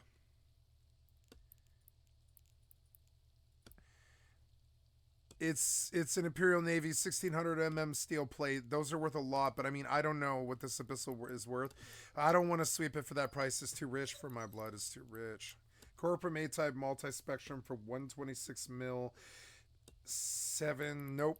Upwell prototype. You have destroyed my filter for some reason. There we are. There we are. Perhaps I should raise it.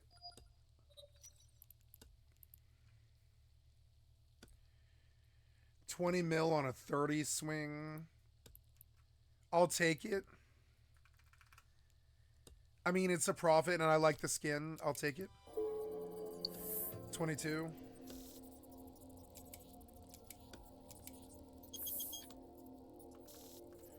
Oh, gotta get my bonus.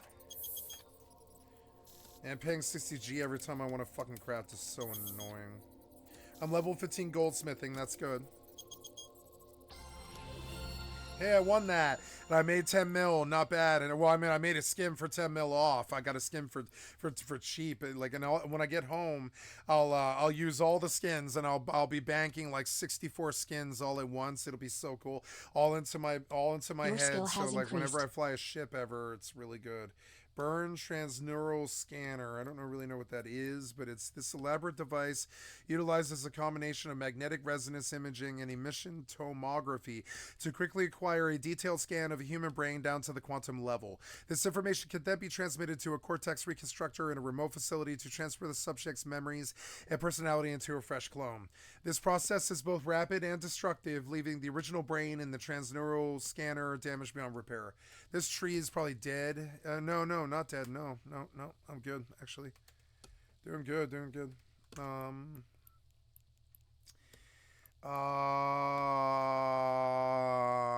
skill has increased. There's a 20 mil on a 30 mil wolf. But I don't think I have the skills to fly a T3 assault. Well, actually, wait. I think I do have the skills to fly a wolf. So we'll take a swing on this one. Yeah, and we'll take Arioka up. 22 mil on a 30 mil, and I might lose 20 mil here. It's too rich for my blood. And I think that's the whole point. I think they're inspired to try and get you. I'll take the 4 mil on L21's integrated, though. I will take a swing at that. That's worth it.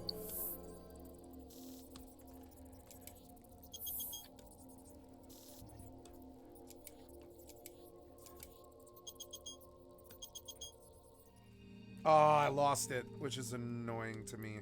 But I mean, that's gambling. Got to get like masterful about it and just be like, yep, took the swing, missed it. Move on. Yeah, it's not gonna break the bank. I'm good. I'm good on that. Council Diplomatic Shuttle Semiotique. I don't know if I have that one, but I'll take a swing at it. Oh, this is expensive though. Yeah, I don't know. That's too rich for my blood. I'm sorry, but it's close.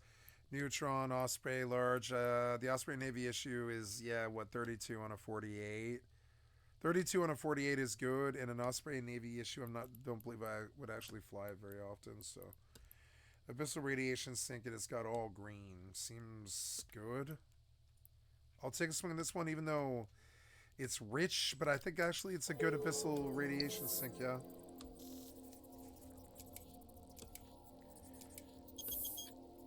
I'm going to lose this, but hey, it's okay. I took a swing. And if I win, I'll be pleasantly surprised. I doubt it. I'm in it still. I might win. I won.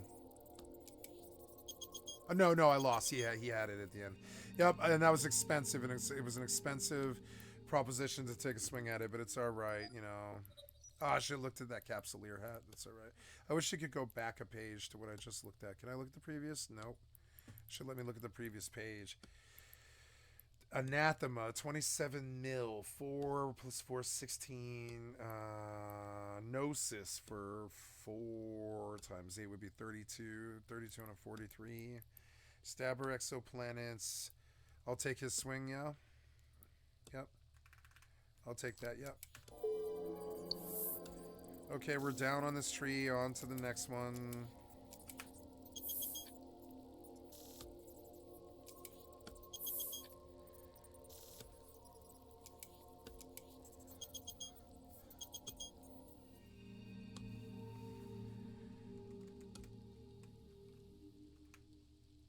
I lost that one. I did lose that one, but it was cheap. It's all right. Vexor Navy issue for 32. Dossier, Gnosis. Capley Bread, Retriever. Council Diplomatic Shuttle Semiotique. Heron Navy issue for 4, but this would be a scanning ship that I'm not really that interested in. Large skill injector with a whole bunches of chunks. I could take the lion's share on it. And lose. Once I dominate the Master at Arms market, I will move to the large skill injector market, and I will do the same thing. I will buy when it's cheap, and then I'll sell when it's really high. Like I'll buy in the winter, and I'll sell in the fucking summer. Yeah. And, yeah, we're going to go back and go at it.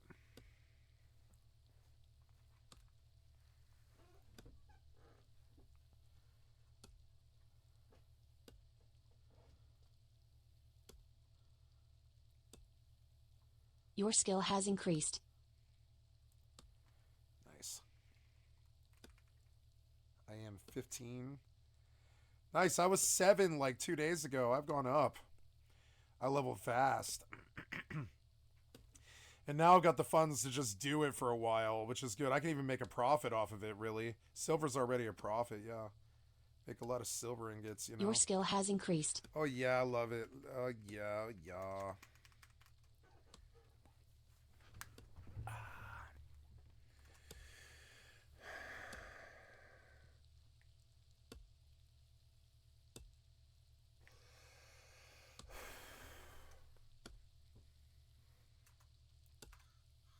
Your skill has increased.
Your skill has increased.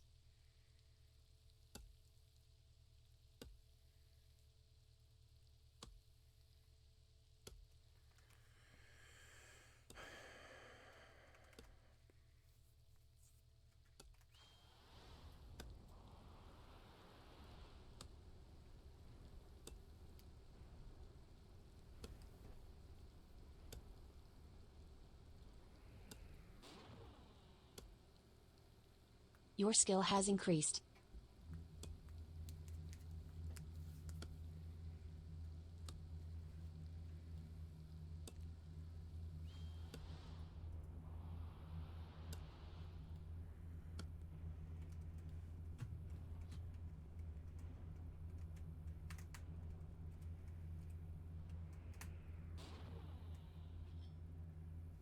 Your skill has increased.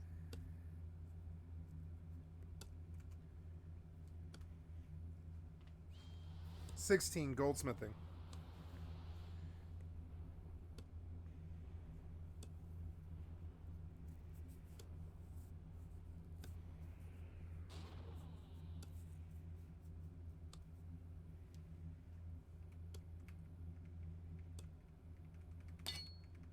Oh, broken axe.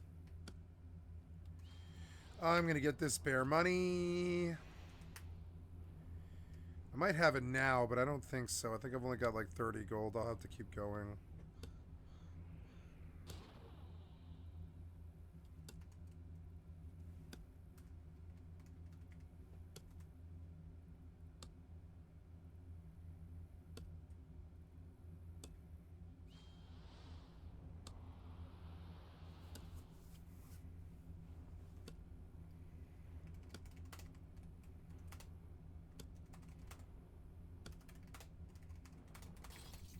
Your skill has increased.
What was that? Somebody drew. What was that? Okay.